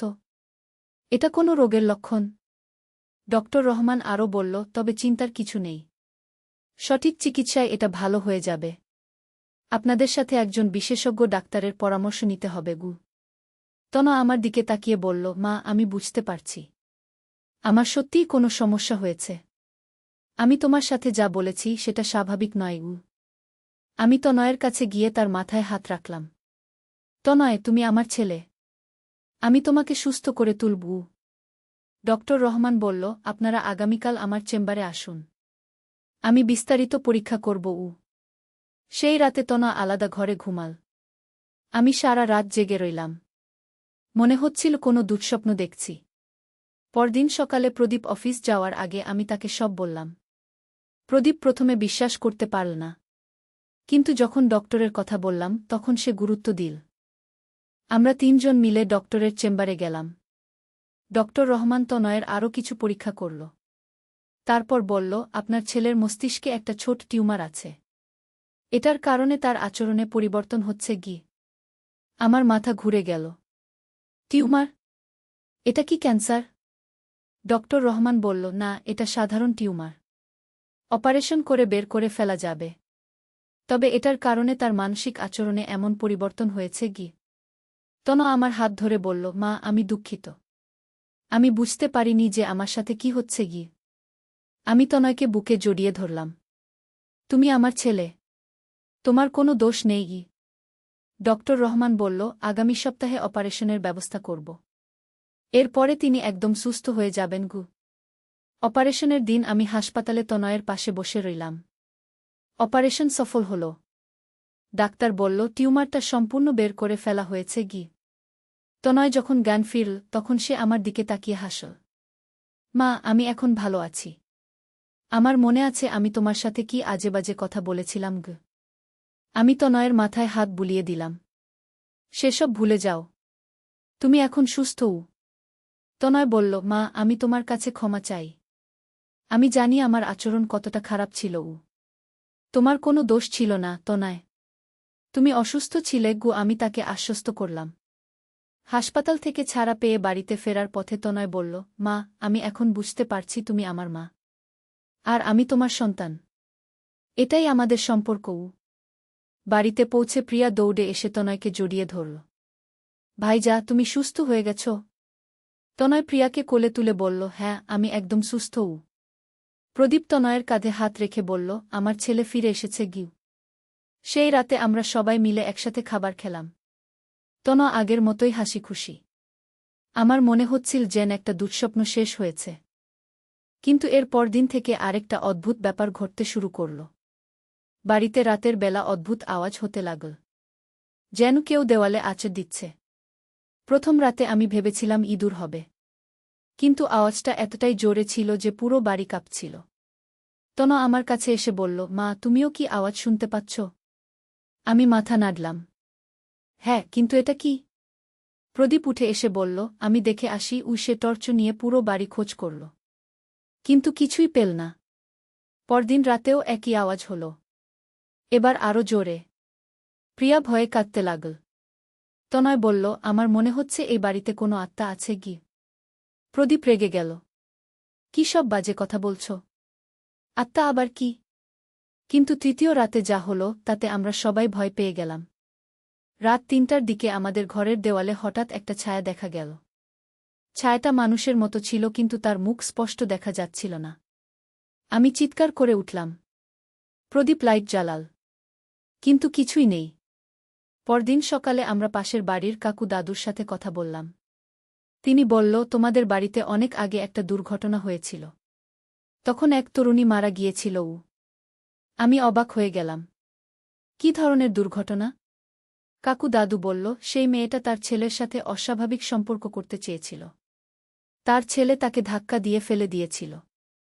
মেয়েটা মারা গিয়েছিল। আমার শরীর শীতল হয়ে গেল। আমাদের সাথে যা ঘটছে সেটা কি সেই ঘটনার সাথে জড়িত? কাকু দাদু আরও বলল, তারপর থেকে এই বাড়িতে যারা থাকে তাদের সাথে এমন অদ্ভুত ঘটনা ঘটে গি। সেই রাতে আমরা সবাই একসাথে এক ঘরে ঘুমালাম। কিন্তু রাত ২টার দিকে আবার সেই আওয়াজ শুরু হল। এবার আওয়াজটা আমাদের ঘরের দরজার বাইরে থেকে আসছিল। যেন কেউ দরজায় নক করছে। তনয় উঠে দরজার কাছে গেল। কে বাইরে? সে জিজ্ঞেস করল।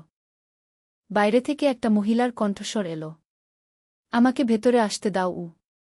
আমরা সবাই ভয়ে কুঁকড়ে গেলাম। প্রদীপ বলল, দরজা খোলো না গি। কিন্তু মহিলার কণ্ঠস্বর আরও জোরে হল, আমি এই বাড়ির মালিক, আমাকে ঢুকতে দাও। তনয় কাঁপতে কাঁপতে বলল, আমরা দরজা খুলব না গি। হঠাৎ দরজা নিজে নিজেই খুলে গেল। আমরা দেখলাম একজন মহিলা দাঁড়িয়ে আছে।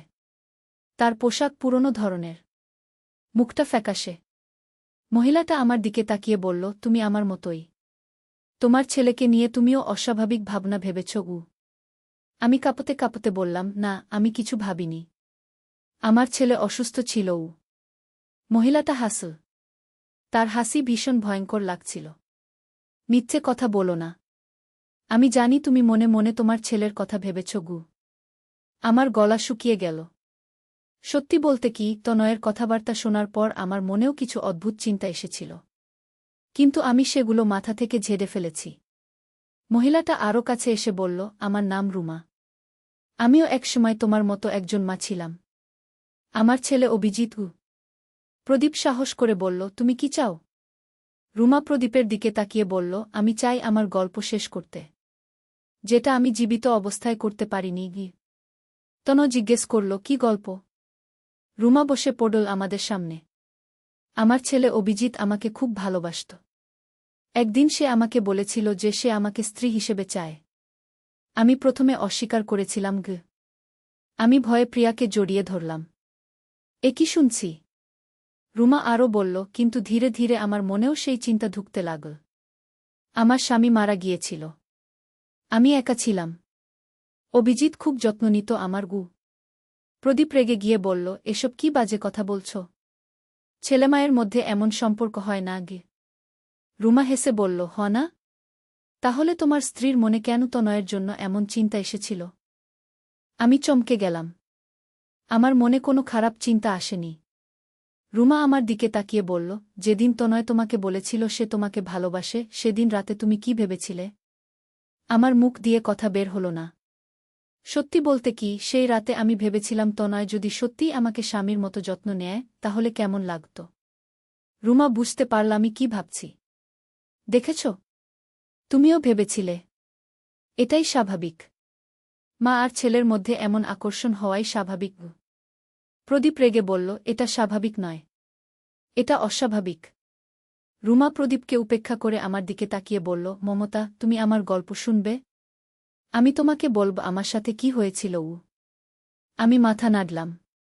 আমার কিছু করার ছিল না। রুমা বলতে শুরু করল, আমি প্রথমে অভিজিতের কথা মানিনি। কিন্তু সে আমার এত যত্ন নিত যে আমার মন নরম হয়ে গিয়েছিল। সে আমাকে বলত, মা, আমি তোমার চেয়ে ভালো কেউ পাব না। তুমিই আমার সবচেয়ে প্রিয় মানুষ। তনয় কাঁপতে কাঁপতে বলল, এরপরে কি হয়েছিল? রুমা বলল, একদিন আমি রাজি হয়ে গিয়েছিলাম। আমি ভেবেছিলাম অভিজিৎ তো আমার সন্তান, সে আমার ক্ষতি করবে না। কিন্তু যখন আমরা কাছে এলাম তখন অভিজিৎ নিজেই ভয় পেয়ে গেল। আমি জিজ্ঞেস করলাম, কেন ভয় পেয়েছিল? রুমা বলল, সে বুঝতে পারল এটা ভুল। কিন্তু তখন আমার মন খারাপ হয়ে গিয়েছিল। আমি চেয়েছিলাম সে আমাকে স্ত্রীর মতো ভালোবাসুক। কিন্তু সে পিছিয়ে গেল। প্রদীপ বলল, তো সে তো ঠিকই করেছিল। রুমা রেগে গিয়ে বলল, ঠিক করেছিল? সে আমাকে প্রথমে এমন আশা দিয়েছিল, তারপর হঠাৎ করে মুখ ফিরিয়ে নিল। আমি কষ্ট পেয়েছিলাম গু। তনু জিজ্ঞেস করল, তারপর কি হল? রুমা বলল, আমি অভিজিতের সাথে ঝগড়া করেছিলাম। বলেছিলাম সে আমার সাথে প্রতারণা করেছে। সেই ঝগড়ার সময় আমি সিঁড়ি থেকে পড়ে গিয়ে মারা গেলাম গু। আমার শরীর শীতল হয়ে গেল। তুমি দুর্ঘটনা মারা গিয়েছিলে? রুমা বলল, হ্যাঁ। কিন্তু আমি শান্তি পাইনি। আমার মন এখনও চায় একজন ছেলের সাথে মা হিসেবে ভালোবাসার সম্পর্ক করতে গু। প্রিয়া ভয়ে কাঁদতে লাগল। প্রদীপ প্রিয়াকে কোলে নিল। রুমা আমার দিকে এগিয়ে এসে বলল, মমতা, তুমি আমার মতো হও। তুমি তনয়কে স্বামীর মতো ভালোবাসো গু। আমি পিছিয়ে গিয়ে বললাম, না, আমি পারব না। তন আমার ছেলে। রুমা রেগে গিয়ে বলল, তাহলে তুমি আমার মতো কষ্ট পাবে। তোমার মন সারা জীবন খালি থাকবে। হঠাৎ রুমা অদৃশ্য হয়ে গেল। কিন্তু ঘরে তার কণ্ঠস্বর ভেসে আসতে লাগল। আমি চলে যাচ্ছি না। তোমাদের জীবনে থেকে যাব, যতক্ষণ না তুমি আমার কথা মানো। পরদিন থেকে আমাদের জীবন দুর্বিষহ হয়ে গেল। রুমা প্রতিদিন আমাদের কাছে আসত। কখনো দেখা যেত, কখনো শুধু কণ্ঠস্বর শোনা যেত। সে আমাকে বলত, মমতা, তুমি তনয়কে ভালোবাসো। তোমার স্বামী তো তোমার যত্ন নেয় না। তনয় তোমার চেয়ে ভালো যত্ন নেবে গি। আমি কান বন্ধ করে রাখতাম। কিন্তু রুমার কথাগুলো আমার মনে ঢুকে যেত। একদিন তনয় আমার কাছে এসে বলল, মা, আমার মনে হচ্ছে এই ভূত আমাদের মাথা খারাপ করে দিতে চাইছে। আমাদের কোনো ওঝা বা পীরের কাছে যেতে হবে। আমি মাথা নাড়লাম। হ্যাঁ, আমরা কাল মিয়া পীরের কাছে যাব। পরদিন আমরা সবাই মিলে মিয়া পীরের কাছে গেলাম। পীর সাহেব আমাদের কথা শুনে বলল, এই ভূত খুবই বিপজ্জনক। এটা মানুষের মনে পাপের চিন্তা ঢুকিয়ে দেয়া গু। আমি জিজ্ঞেস করলাম, এর থেকে মুক্তির উপায় কি? পীর সাহেব বলল, তোমাদের বাড়ি ছেড়ে অন্য জায়গা চলে যেতে হবে। এই ভূত ওই বাড়িতেই আটকা আছে গি। প্রদীপ বলল, কিন্তু আমাদের সব কিছুই তো ওই বাড়িতে গু। পীর সাহেব বলল, জীবনের চেয়ে কি বাড়ি বড়? এই ভূত তোমাদের পরিবার নষ্ট করে দেবে গি। আমরা সেই দিনই সিদ্ধান্ত নিলাম যে আমরা বাড়ি ছেড়ে চলে যাব। কিন্তু যখন আমরা প্যাকিং করছিলাম, তখন রুমা আবার এসে হাজির হল। সে বলল, তোমরা কোথায় যাবে? আমি তোমাদের সাথে যাব। তনয় বলল, তুমি এই বাড়িতে আটকা আছো। আমাদের সাথে আসতে পারবে না গি। রুমা হেসে বলল, কে বলেছে আমি এই বাড়িতে আটকা? আমি মমতার সাথে আটকা। যেখানে সে যাবে আমি সেখানে যাব। আমার মাথায় যেন বজ্রপাত হল। এটা কি বলছে? রুমা আমার দিকে তাকিয়ে বলল, যেদিন তুমি আমার কথা ভেবেছিলে সেদিন থেকেই আমি তোমার সাথে জুড়ে গেছি। পীর সাহেবের কাছে ফিরে গিয়ে আমরা এই কথা বললাম। পীর সাহেব চিন্তিত হয়ে বলল, এটা খুবই খারাপ। এই ভূত আপনার আত্মার সাথে মিশে গেছে গি। আমি কাঁদতে কাঁদতে বললাম, তাহলে আমার মুক্তির উপায় কি? পীর সাহেব বলল, আপনাকে 40 দিন কঠোর সাধনা করতে হবে। প্রতিদিন রোজা রেখে নামাজ পড়ে কোরআন তেলাওয়াত করতে হবে গু। আমি রাজি হয়ে গেলাম। আমি 40 দিন কঠোর সাধনা শুরু করলাম। প্রথম 10 দিন রুমা আমাকে বিরক্ত করতে লাগল। কিন্তু আমি অটল রইলাম। 20 দিন পরে রুমার শক্তি কমে গেল। সে আর আমার সাথে কথা বলতে পারছিল না। 30 দিন পরে সে একদম দুর্বল হয়ে গেল। 40 দিন পূর্ণ হওয়ার দিন রুমা শেষবারের মতো আমার সামনে এসে বলল, মমতা, আমি হেরে গেছি। তোমার ঈমান আমার চেয়ে শক্তিশালী। আমি তাকে বললাম, রুমা, তুমি ভুল পথে গিয়েছিলে। মা আর ছেলের মধ্যে এমন সম্পর্ক হয় না গি। রুমা মাথা নিচু করে বলল, আমি বুঝতে পেরেছি। আমি আমার পাপের শাস্তি পেয়েছি। তারপর সে আলোর মধ্যে মিলিয়ে গেল। আমি বুঝলাম সে শান্তি পেয়ে গেছে। আমাদের জীবন আবার স্বাভাবিক হয়ে গেল। তনা সুস্থ হয়ে গেল। আমাদের পরিবারে আবার শান্তি ফিরে এলো। এই গল্পের মাধ্যমে আমি বুঝলাম যে পারিবারিক সম্পর্কের একটা সীমা আছে। সেই সীমা অতিক্রম করা পাপ। তনয় এখন একটি মেয়েকে ভালোবাসে। সে তাকে বিয়ে করতে চায়। আমি খুশি তার জন্য। প্রিয়া এখন ভালো আছে। সে পড়াশোনায় মন দিয়েছে। প্রদীপ আমার প্রতি আরও যত্নশীল হয়েছে। আমাদের দাম্পত্য জীবন আরও সুন্দর হয়েছে।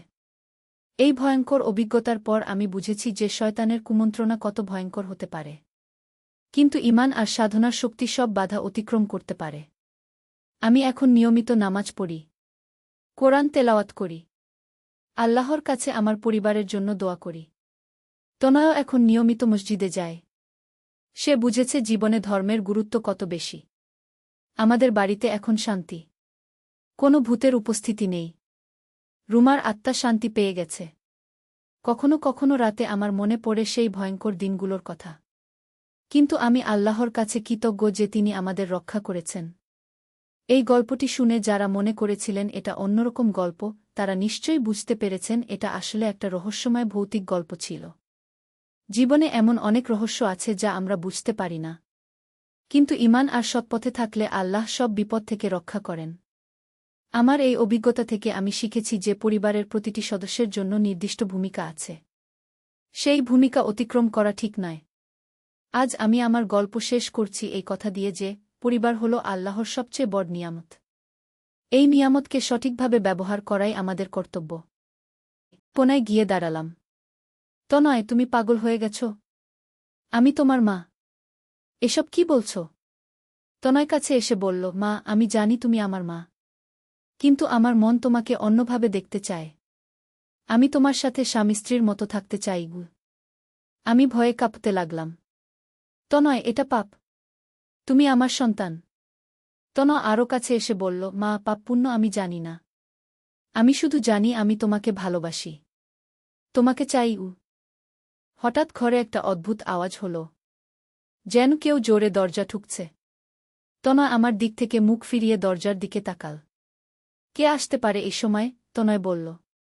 দরজার আওয়াজ আরও জোরে হল। তনয় দরজা খুলতে গেল। বাইরে দেখি একজন অপরিচিত লোক দাঁড়িয়ে আছে। সে আমাদের দেখে বলল, আমি ডক্টর রহমান। আপনাদের ল্যাব রিপোর্টে একটা ভুল হয়েছে কি? আমি অবাক হয়ে গেলাম। কি ধরনের ভুল? ডক্টর রহমান বলল, আসলে আপনার ছেলের রক্তের নমুনা আমরা ভুলবশত টেস্ট করেছি। তার রিপোর্টে দেখা যাচ্ছে তার মানসিক অবস্থার কিছু সমস্যা আছে। তনয় চমকে গেল। কি ধরনের সমস্যা? ডক্টর রহমান বলল, আপনার রক্তে এমন কিছু উপাদান পাওয়া গেছে যা মানসিক বিভ্রান্তি তৈরি করে। এ ধরনের ক্ষেত্রে রোগী নিজের মা বা বোনকে নিয়েও অস্বাভাবিক চিন্তা করতে পারে। আমার মুখ ফ্যাকাশে হয়ে গেল। তাহলে তনয় সত্যিই অসুস্থ? এটা কোনো রোগের লক্ষণ? ডক্টর রহমান আরও বলল, তবে চিন্তার কিছু নেই। সঠিক চিকিৎসায় এটা ভালো হয়ে যাবে। আপনাদের সাথে একজন বিশেষজ্ঞ ডাক্তারের পরামর্শ নিতে হবে। তনয় আমার দিকে তাকিয়ে বলল, মা, আমি বুঝতে পারছি। আমার সত্যিই কোনো সমস্যা হয়েছে। আমি তোমার সাথে যা বলেছি সেটা স্বাভাবিক নয়। আমি তনয়ের কাছে গিয়ে তার মাথায় হাত রাখলাম। তনয়, তুমি আমার ছেলে। আমি তোমাকে সুস্থ করে তুলব। ডক্টর রহমান বলল, আপনারা আগামীকাল আমার চেম্বারে আসুন। আমি বিস্তারিত পরীক্ষা করব। সেই রাতে তনয় আলাদা ঘরে ঘুমাল। আমি সারা রাত জেগে রইলাম। মনে হচ্ছিল কোনো দুঃস্বপ্ন দেখছি। পরদিন সকালে প্রদীপ অফিস যাওয়ার আগে আমি তাকে সব বললাম। প্রদীপ প্রথমে বিশ্বাস করতে পারল না। কিন্তু যখন ডক্টরের কথা বললাম তখন সে গুরুত্ব দিল। আমরা তিনজন মিলে ডক্টরের চেম্বারে গেলাম। ডক্টর রহমান তনয়ের আরও কিছু পরীক্ষা করল। তারপর বলল, আপনার ছেলের মস্তিষ্কে একটা ছোট টিউমার আছে। এটার কারণে তার আচরণে পরিবর্তন হচ্ছে। আমার মাথা ঘুরে গেল। টিউমার? এটা কি ক্যান্সার? ডক্টর রহমান বলল, না, এটা সাধারণ টিউমার। অপারেশন করে বের করে ফেলা যাবে। তবে এটার কারণে তার মানসিক আচরণে এমন পরিবর্তন হয়েছে। তনয় আমার হাত ধরে বলল, মা, আমি দুঃখিত। আমি বুঝতে পারিনি যে আমার সাথে কি হচ্ছে। আমি তনয়কে বুকে জড়িয়ে ধরলাম। তুমি আমার ছেলে। তোমার কোনো দোষ নেই। ডক্টর রহমান বলল, আগামী সপ্তাহে অপারেশনের ব্যবস্থা করব। এরপরে তিনি একদম সুস্থ হয়ে যাবেন।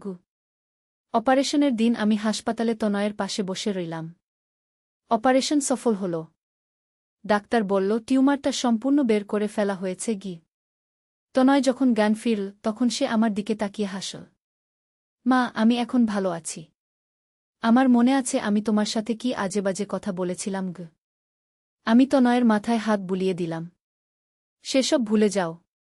তুমি এখন সুস্থ। তনয় বলল, মা, আমি তোমার কাছে ক্ষমা চাই। আমি জানি আমার আচরণ কতটা খারাপ ছিল। তোমার কোনো দোষ ছিল না, তনয়। তুমি অসুস্থ ছিলে গু, আমি তাকে আশ্বস্ত করলাম। হাসপাতাল থেকে ছাড়া পেয়ে বাড়িতে ফেরার পথে তনয় বলল, মা, আমি এখন বুঝতে পারছি তুমি আমার মা। আর আমি তোমার সন্তান। এটাই আমাদের সম্পর্ক। বাড়িতে পৌঁছে প্রিয়া দৌড়ে এসে তনয়কে জড়িয়ে ধরল। ভাইজা, তুমি সুস্থ হয়ে গেছ? তনয় প্রিয়াকে কোলে তুলে বলল, হ্যাঁ, আমি একদম সুস্থ। প্রদীপ তনয়ের কাঁধে হাত রেখে বলল, আমার ছেলে ফিরে এসেছে গিউ। সেই রাতে আমরা সবাই মিলে একসাথে খাবার খেলাম। তনয় আগের মতোই হাসি খুশি। আমার মনে হচ্ছিল যেন একটা দুঃস্বপ্ন শেষ হয়েছে। কিন্তু এর পরদিন থেকে আরেকটা অদ্ভুত ব্যাপার ঘটতে শুরু করল। বাড়িতে রাতের বেলা অদ্ভুত আওয়াজ হতে লাগল, যেন কেউ দেওয়ালে আঁচড় দিচ্ছে। প্রথম রাতে আমি ভেবেছিলাম ইঁদুর হবে, কিন্তু আওয়াজটা এতটাই জোরে ছিল যে পুরো বাড়ি কাঁপছিল। তনয় আমার কাছে এসে বলল, মা, তুমিও কি আওয়াজ শুনতে পাচ্ছ? আমি মাথা নাড়লাম। হ্যাঁ, কিন্তু এটা কি? প্রদীপ উঠে এসে বলল, আমি দেখে আসি। সে টর্চ নিয়ে পুরো বাড়ি খোঁজ করল, কিন্তু কিছুই পেল না। পরদিন রাতেও একই আওয়াজ হল, এবার আরও জোরে। প্রিয়া ভয়ে কাঁদতে লাগল। তনয় বলল, আমার মনে হচ্ছে এই বাড়িতে কোনো আত্মা আছে গি। প্রদীপ রেগে গেল। কি সব বাজে কথা বলছ? আত্মা আবার কি?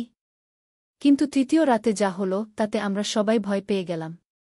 রাত ৩টার দিকে আমাদের ঘরের দেওয়ালে হঠাৎ একটা ছায়া দেখা গেল। ছায়াটা মানুষের মতো ছিল, কিন্তু তার মুখ স্পষ্ট দেখা যাচ্ছিল না। আমি চিৎকার করে উঠলাম। প্রদীপ লাইট জ্বালাল, কিন্তু কিছুই নেই। পরদিন সকালে আমরা পাশের বাড়ির কাকু দাদুর সাথে কথা বললাম। তিনি বলল, তোমাদের বাড়িতে অনেক আগে একটা দুর্ঘটনা হয়েছিল। তখন এক তরুণী মারা গিয়েছিল। আমি অবাক হয়ে গেলাম। কি ধরনের দুর্ঘটনা? কাকু দাদু বলল, সেই মেয়েটা তার ছেলের সাথে অস্বাভাবিক সম্পর্ক করতে চেয়েছিল। তার ছেলে তাকে ধাক্কা দিয়ে ফেলে দিয়েছিল। মেয়েটা মারা গিয়েছিল। আমার শরীর শীতল হয়ে গেল। আমাদের সাথে যা ঘটছে সেটা কি সেই ঘটনার সাথে জড়িত? কাকু দাদু আরও বলল, তারপর থেকে এই বাড়িতে যারা থাকে তাদের সাথে এমন অদ্ভুত ঘটনা ঘটে গি। সেই রাতে আমরা সবাই একসাথে এক ঘরে ঘুমালাম।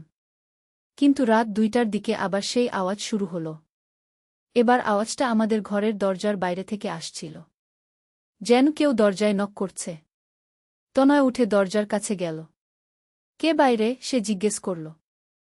বাইরে থেকে একটা মহিলার কণ্ঠস্বর এল, আমাকে ভেতরে আসতে দাও। আমরা সবাই ভয়ে কুঁকড়ে গেলাম। প্রদীপ বলল, দরজা খোলো না গি। কিন্তু মহিলার কণ্ঠস্বর আরও জোরে হল, আমি এই বাড়ির মালিক, আমাকে ঢুকতে দাও। তনয় কাঁপতে কাঁপতে বলল, আমরা দরজা খুলব না গি। হঠাৎ দরজা নিজে নিজেই খুলে গেল। আমরা দেখলাম একজন মহিলা দাঁড়িয়ে আছে। তার পোশাক পুরনো ধরনের, মুখটা ফ্যাকাশে। মহিলাটা আমার দিকে তাকিয়ে বলল, তুমি আমার মতোই। তোমার ছেলেকে নিয়ে তুমিও অস্বাভাবিক ভাবনা ভেবেছ। আমি কাঁপতে কাঁপতে বললাম, না, আমি কিছু ভাবিনি।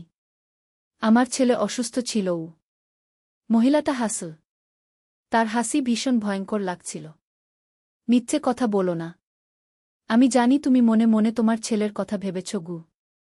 আমার গলা শুকিয়ে গেল। সত্যি বলতে কি, তনয়ের কথাবার্তা শোনার পর আমার মনেও কিছু অদ্ভুত চিন্তা এসেছিল, কিন্তু আমি সেগুলো মাথা থেকে ঝেড়ে ফেলেছি। মহিলাটা আরও কাছে এসে বলল, আমার নাম রুমা। আমিও একসময় তোমার মতো একজন মা ছিলাম। আমার ছেলে অভিজিৎ। প্রদীপ সাহস করে বলল, তুমি কি চাও? রুমা প্রদীপের দিকে তাকিয়ে বলল, আমি চাই আমার গল্প শেষ করতে, যেটা আমি জীবিত অবস্থায় করতে পারিনি গি। তনয় জিজ্ঞেস করল, কি গল্প? রুমা বসে পড়ল আমাদের সামনে। আমার ছেলে অভিজিৎ আমাকে খুব ভালোবাসত। একদিন সে আমাকে বলেছিল যে সে আমাকে স্ত্রী হিসেবে চায়। আমি প্রথমে অস্বীকার করেছিলাম গি। আমি ভয়ে প্রিয়াকে জড়িয়ে ধরলাম। এ কি শুনছি? রুমা আরও বলল, কিন্তু ধীরে ধীরে আমার মনেও সেই চিন্তা ঢুকতে লাগল। আমার স্বামী মারা গিয়েছিল। আমি একা ছিলাম। অভিজিৎ খুব যত্ন নিত আমার। প্রদীপ রেগে গিয়ে বলল, এসব কি বাজে কথা বলছ? ছেলেমায়ের মধ্যে এমন সম্পর্ক হয় না গে। রুমা হেসে বলল, হ না? তাহলে তোমার স্ত্রীর মনে কেন তনয়ের জন্য এমন চিন্তা এসেছিল? আমি চমকে গেলাম। আমার মনে কোনো খারাপ চিন্তা আসেনি। রুমা আমার দিকে তাকিয়ে বলল, যেদিন তনয় তোমাকে বলেছিল সে তোমাকে ভালোবাসে সেদিন রাতে তুমি কি ভেবেছিলে? আমার মুখ দিয়ে কথা বের হল না। সত্যি বলতে কি, সেই রাতে আমি ভেবেছিলাম তনয় যদি সত্যিই আমাকে স্বামীর মতো যত্ন নেয় তাহলে কেমন লাগত। রুমা বুঝতে পারল আমি কি ভাবছি। দেখেছ? তুমিও ভেবেছিলে। এটাই স্বাভাবিক। মা আর ছেলের মধ্যে এমন আকর্ষণ হওয়াই স্বাভাবিক। প্রদীপ রেগে বলল, এটা স্বাভাবিক নয়, এটা অস্বাভাবিক। রুমা প্রদীপকে উপেক্ষা করে আমার দিকে তাকিয়ে বলল, মমতা, তুমি আমার গল্প শুনবে? আমি তোমাকে বলব আমার সাথে কি হয়েছিল। আমি মাথা নাড়লাম। আমার কিছু করার ছিল না। রুমা বলতে শুরু করল, আমি প্রথমে অভিজিতের কথা মানিনি। কিন্তু সে আমার এত যত্ন নিত যে আমার মন নরম হয়ে গিয়েছিল। সে আমাকে বলত, মা, আমি তোমার চেয়ে ভালো কেউ পাব না। তুমিই আমার সবচেয়ে প্রিয় মানুষ। তনয় কাঁপতে কাঁপতে বলল, এরপরে কি হয়েছিল? রুমা বলল, একদিন আমি রাজি হয়ে গিয়েছিলাম। আমি ভেবেছিলাম অভিজিৎ তো আমার সন্তান, সে আমার ক্ষতি করবে না। কিন্তু যখন আমরা কাছে এলাম তখন অভিজিৎ নিজেই ভয় পেয়ে গেল। আমি জিজ্ঞেস করলাম, কেন ভয় পেয়েছিল? রুমা বলল, সে বুঝতে পারল এটা ভুল। কিন্তু তখন আমার মন খারাপ হয়ে গিয়েছিল। আমি চেয়েছিলাম সে আমাকে স্ত্রীর মতো ভালোবাসুক। কিন্তু সে পিছিয়ে গেল। প্রদীপ বলল, তো সে তো ঠিকই করেছিল। রুমা রেগে গিয়ে বলল, ঠিক করেছিল? সে আমাকে প্রথমে এমন আশা দিয়েছিল, তারপর হঠাৎ করে মুখ ফিরিয়ে নিল। আমি কষ্ট পেয়েছিলাম। তনু জিজ্ঞেস করল, তারপর কি হল? রুমা বলল, আমি অভিজিতের সাথে ঝগড়া করেছিলাম। বলেছিলাম সে আমার সাথে প্রতারণা করেছে। সেই ঝগড়ার সময় আমি সিঁড়ি থেকে পড়ে গিয়ে মারা গেলাম। আমার শরীর শীতল হয়ে গেল। তুমি দুর্ঘটনা মারা গিয়েছিলে? রুমা বলল, হ্যাঁ। কিন্তু আমি শান্তি পাইনি। আমার মন এখনও চায় একজন ছেলের সাথে মা হিসেবে ভালোবাসার সম্পর্ক করতে। প্রিয়া ভয়ে কাঁদতে লাগল। প্রদীপ প্রিয়াকে কোলে নিল। রুমা আমার দিকে এগিয়ে এসে বলল, মমতা, তুমি আমার মতো হও। তুমি তনয়কে স্বামীর মতো ভালোবাসো। আমি পিছিয়ে গিয়ে বললাম, না, আমি পারব না। তনু আমার ছেলে। রুমা রেগে গিয়ে বলল, তাহলে তুমি আমার মতো কষ্ট পাবে। তোমার মন সারা জীবন খালি থাকবে। হঠাৎ রুমা অদৃশ্য হয়ে গেল। কিন্তু ঘরে তার কণ্ঠস্বর ভেসে আসতে লাগল, আমি চলে যাচ্ছি না। তোমাদের জীবনে থেকে যাব, যতক্ষণ না তুমি আমার কথা মানো। পরদিন থেকে আমাদের জীবন দুর্বিষহ হয়ে গেল। রুমা প্রতিদিন আমাদের কাছে আসত। কখনো দেখা যেত, কখনো শুধু কণ্ঠস্বর শোনা যেত। সে আমাকে বলত, মমতা, তুমি তনয়কে ভালোবাসো। তোমার স্বামী তো তোমার যত্ন নেয় না। তনয় তোমার চেয়ে ভালো যত্ন নেবে। আমি কান বন্ধ করে রাখতাম। কিন্তু রুমার কথাগুলো আমার মনে ঢুকে যেত। একদিন তনয় আমার কাছে এসে বলল, মা, আমার মনে হচ্ছে এই ভূত আমাদের মাথা খারাপ করে দিতে চাইছে। আমাদের কোনো ওঝা বা পীরের কাছে যেতে হবে। আমি মাথা নাড়লাম। হ্যাঁ, আমরা কাল মিয়া পীরের কাছে যাব। পরদিন আমরা সবাই মিলে মিয়া পীরের কাছে গেলাম। পীর সাহেব আমাদের কথা শুনে বলল, এই ভূত খুবই বিপজ্জনক। এটা মানুষের মনে পাপের চিন্তা ঢুকিয়ে দেয়া।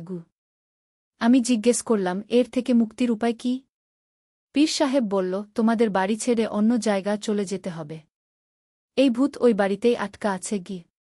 প্রদীপ বলল, কিন্তু আমাদের সব কিছুই তো ওই বাড়িতে। পীর সাহেব বলল, জীবনের চেয়ে কি বাড়ি বড়? এই ভূত তোমাদের পরিবার নষ্ট করে দেবে। আমরা সেই দিনই সিদ্ধান্ত নিলাম যে আমরা বাড়ি ছেড়ে চলে যাব। কিন্তু যখন আমরা প্যাকিং করছিলাম তখন রুমা আবার এসে হাজির হল। সে বলল, তোমরা কোথায় যাবে? আমি তোমাদের সাথে যাব। তনয় বলল, তুমি এই বাড়িতে আটকা আছো, আমাদের সাথে আসতে পারবে না। রুমা হেসে বলল, কে বলেছে আমি এই বাড়িতে আটকা? আমি মমতার সাথে আটকা। যেখানে সে যাবে আমি সেখানে যাব। আমার মাথায় যেন বজ্রপাত হল। এটা কি বলছে? রুমা আমার দিকে তাকিয়ে বলল, যেদিন তুমি আমার কথা ভেবেছিলে সেদিন থেকেই আমি তোমার সাথে জুড়ে গেছি। পীর সাহেবের কাছে ফিরে গিয়ে আমরা এই কথা বললাম। পীর সাহেব চিন্তিত হয়ে বলল, এটা খুবই খারাপ। এই ভূত আপনার আত্মার সাথে মিশে গেছে। আমি কাঁদতে কাঁদতে বললাম, তাহলে আমার মুক্তির উপায় কি? পীর সাহেব বলল, আপনাকে 40 দিন কঠোর সাধনা করতে হবে। প্রতিদিন রোজা রেখে নামাজ পড়ে কোরআন তেলাওয়াত করতে হবে গু। আমি রাজি হয়ে গেলাম। আমি 40 দিন কঠোর সাধনা শুরু করলাম। প্রথম 10 দিন রুমা আমাকে বিরক্ত করতে লাগল। কিন্তু আমি অটল রইলাম। 20 দিন পরে রুমার শক্তি কমে গেল। সে আর আমার সাথে কথা বলতে পারছিল না। 30 দিন পরে সে একদম দুর্বল হয়ে গেল। 40 দিন পূর্ণ হওয়ার দিন রুমা শেষবারের মতো আমার সামনে এসে বলল, মমতা, আমি হেরে গেছি। তোমার ঈমান আমার চেয়ে শক্তিশালী। আমি তাকে বললাম, রুমা, তুমি ভুল পথে গিয়েছিলে। মা আর ছেলের মধ্যে এমন সম্পর্ক হয় না আগে। রুমা মাথা নিচু করে বলল, আমি বুঝতে পেরেছি। আমি আমার পাপের শাস্তি পেয়েছি। তারপর সে আলোর মধ্যে মিলিয়ে গেল। আমি বুঝলাম সে শান্তি পেয়ে গেছে। আমাদের জীবন আবার স্বাভাবিক হয়ে গেল। তনা সুস্থ হয়ে গেল। আমাদের পরিবারে আবার শান্তি ফিরে এলো। এই গল্পের মাধ্যমে আমি বুঝলাম যে পারিবারিক সম্পর্কের একটা সীমা আছে। সেই সীমা অতিক্রম করা পাপ। তনয় এখন একটি মেয়েকে ভালোবাসে। সে তাকে বিয়ে করতে চায়। আমি খুশি তার জন্য। প্রিয়া এখন ভালো আছে। সে পড়াশোনায় মন দিয়েছে। প্রদীপ আমার প্রতি আরও যত্নশীল হয়েছে। আমাদের দাম্পত্য জীবন আরও সুন্দর হয়েছে। এই ভয়ঙ্কর অভিজ্ঞতার পর আমি বুঝেছি যে শয়তানের কুমন্ত্রণা কত ভয়ঙ্কর হতে পারে। কিন্তু ঈমান আর সাধনার শক্তি সব বাধা অতিক্রম করতে পারে। আমি এখন নিয়মিত নামাজ পড়ি। কোরআন তেলাওয়াত করি। আল্লাহর কাছে আমার পরিবারের জন্য দোয়া করি। তনয়ও এখন নিয়মিত মসজিদে যায়। সে বুঝেছে জীবনে ধর্মের গুরুত্ব কত বেশি। আমাদের বাড়িতে এখন শান্তি। কোনো ভূতের উপস্থিতি নেই। রুমার আত্মা শান্তি পেয়ে গেছে। কখনো কখনো রাতে আমার মনে পড়ে সেই ভয়ঙ্কর দিনগুলোর কথা। কিন্তু আমি আল্লাহর কাছে কৃতজ্ঞ যে তিনি আমাদের রক্ষা করেছেন। এই গল্পটি শুনে যারা মনে করেছিলেন এটা অন্যরকম গল্প, তারা নিশ্চয়ই বুঝতে পেরেছেন এটা আসলে একটা রহস্যময় ভৌতিক গল্প ছিল। জীবনে এমন অনেক রহস্য আছে যা আমরা বুঝতে পারি না। কিন্তু ঈমান আর সৎপথে থাকলে আল্লাহ সব বিপদ থেকে রক্ষা করেন। আমার এই অভিজ্ঞতা থেকে আমি শিখেছি যে পরিবারের প্রতিটি সদস্যের জন্য নির্দিষ্ট ভূমিকা আছে। সেই ভূমিকা অতিক্রম করা ঠিক নয়। আজ আমি আমার গল্প শেষ করছি এই কথা দিয়ে যে পরিবার হল আল্লাহর সবচেয়ে বড় নিয়ামত। এই নিয়ামতকে সঠিকভাবে ব্যবহার করাই আমাদের কর্তব্য।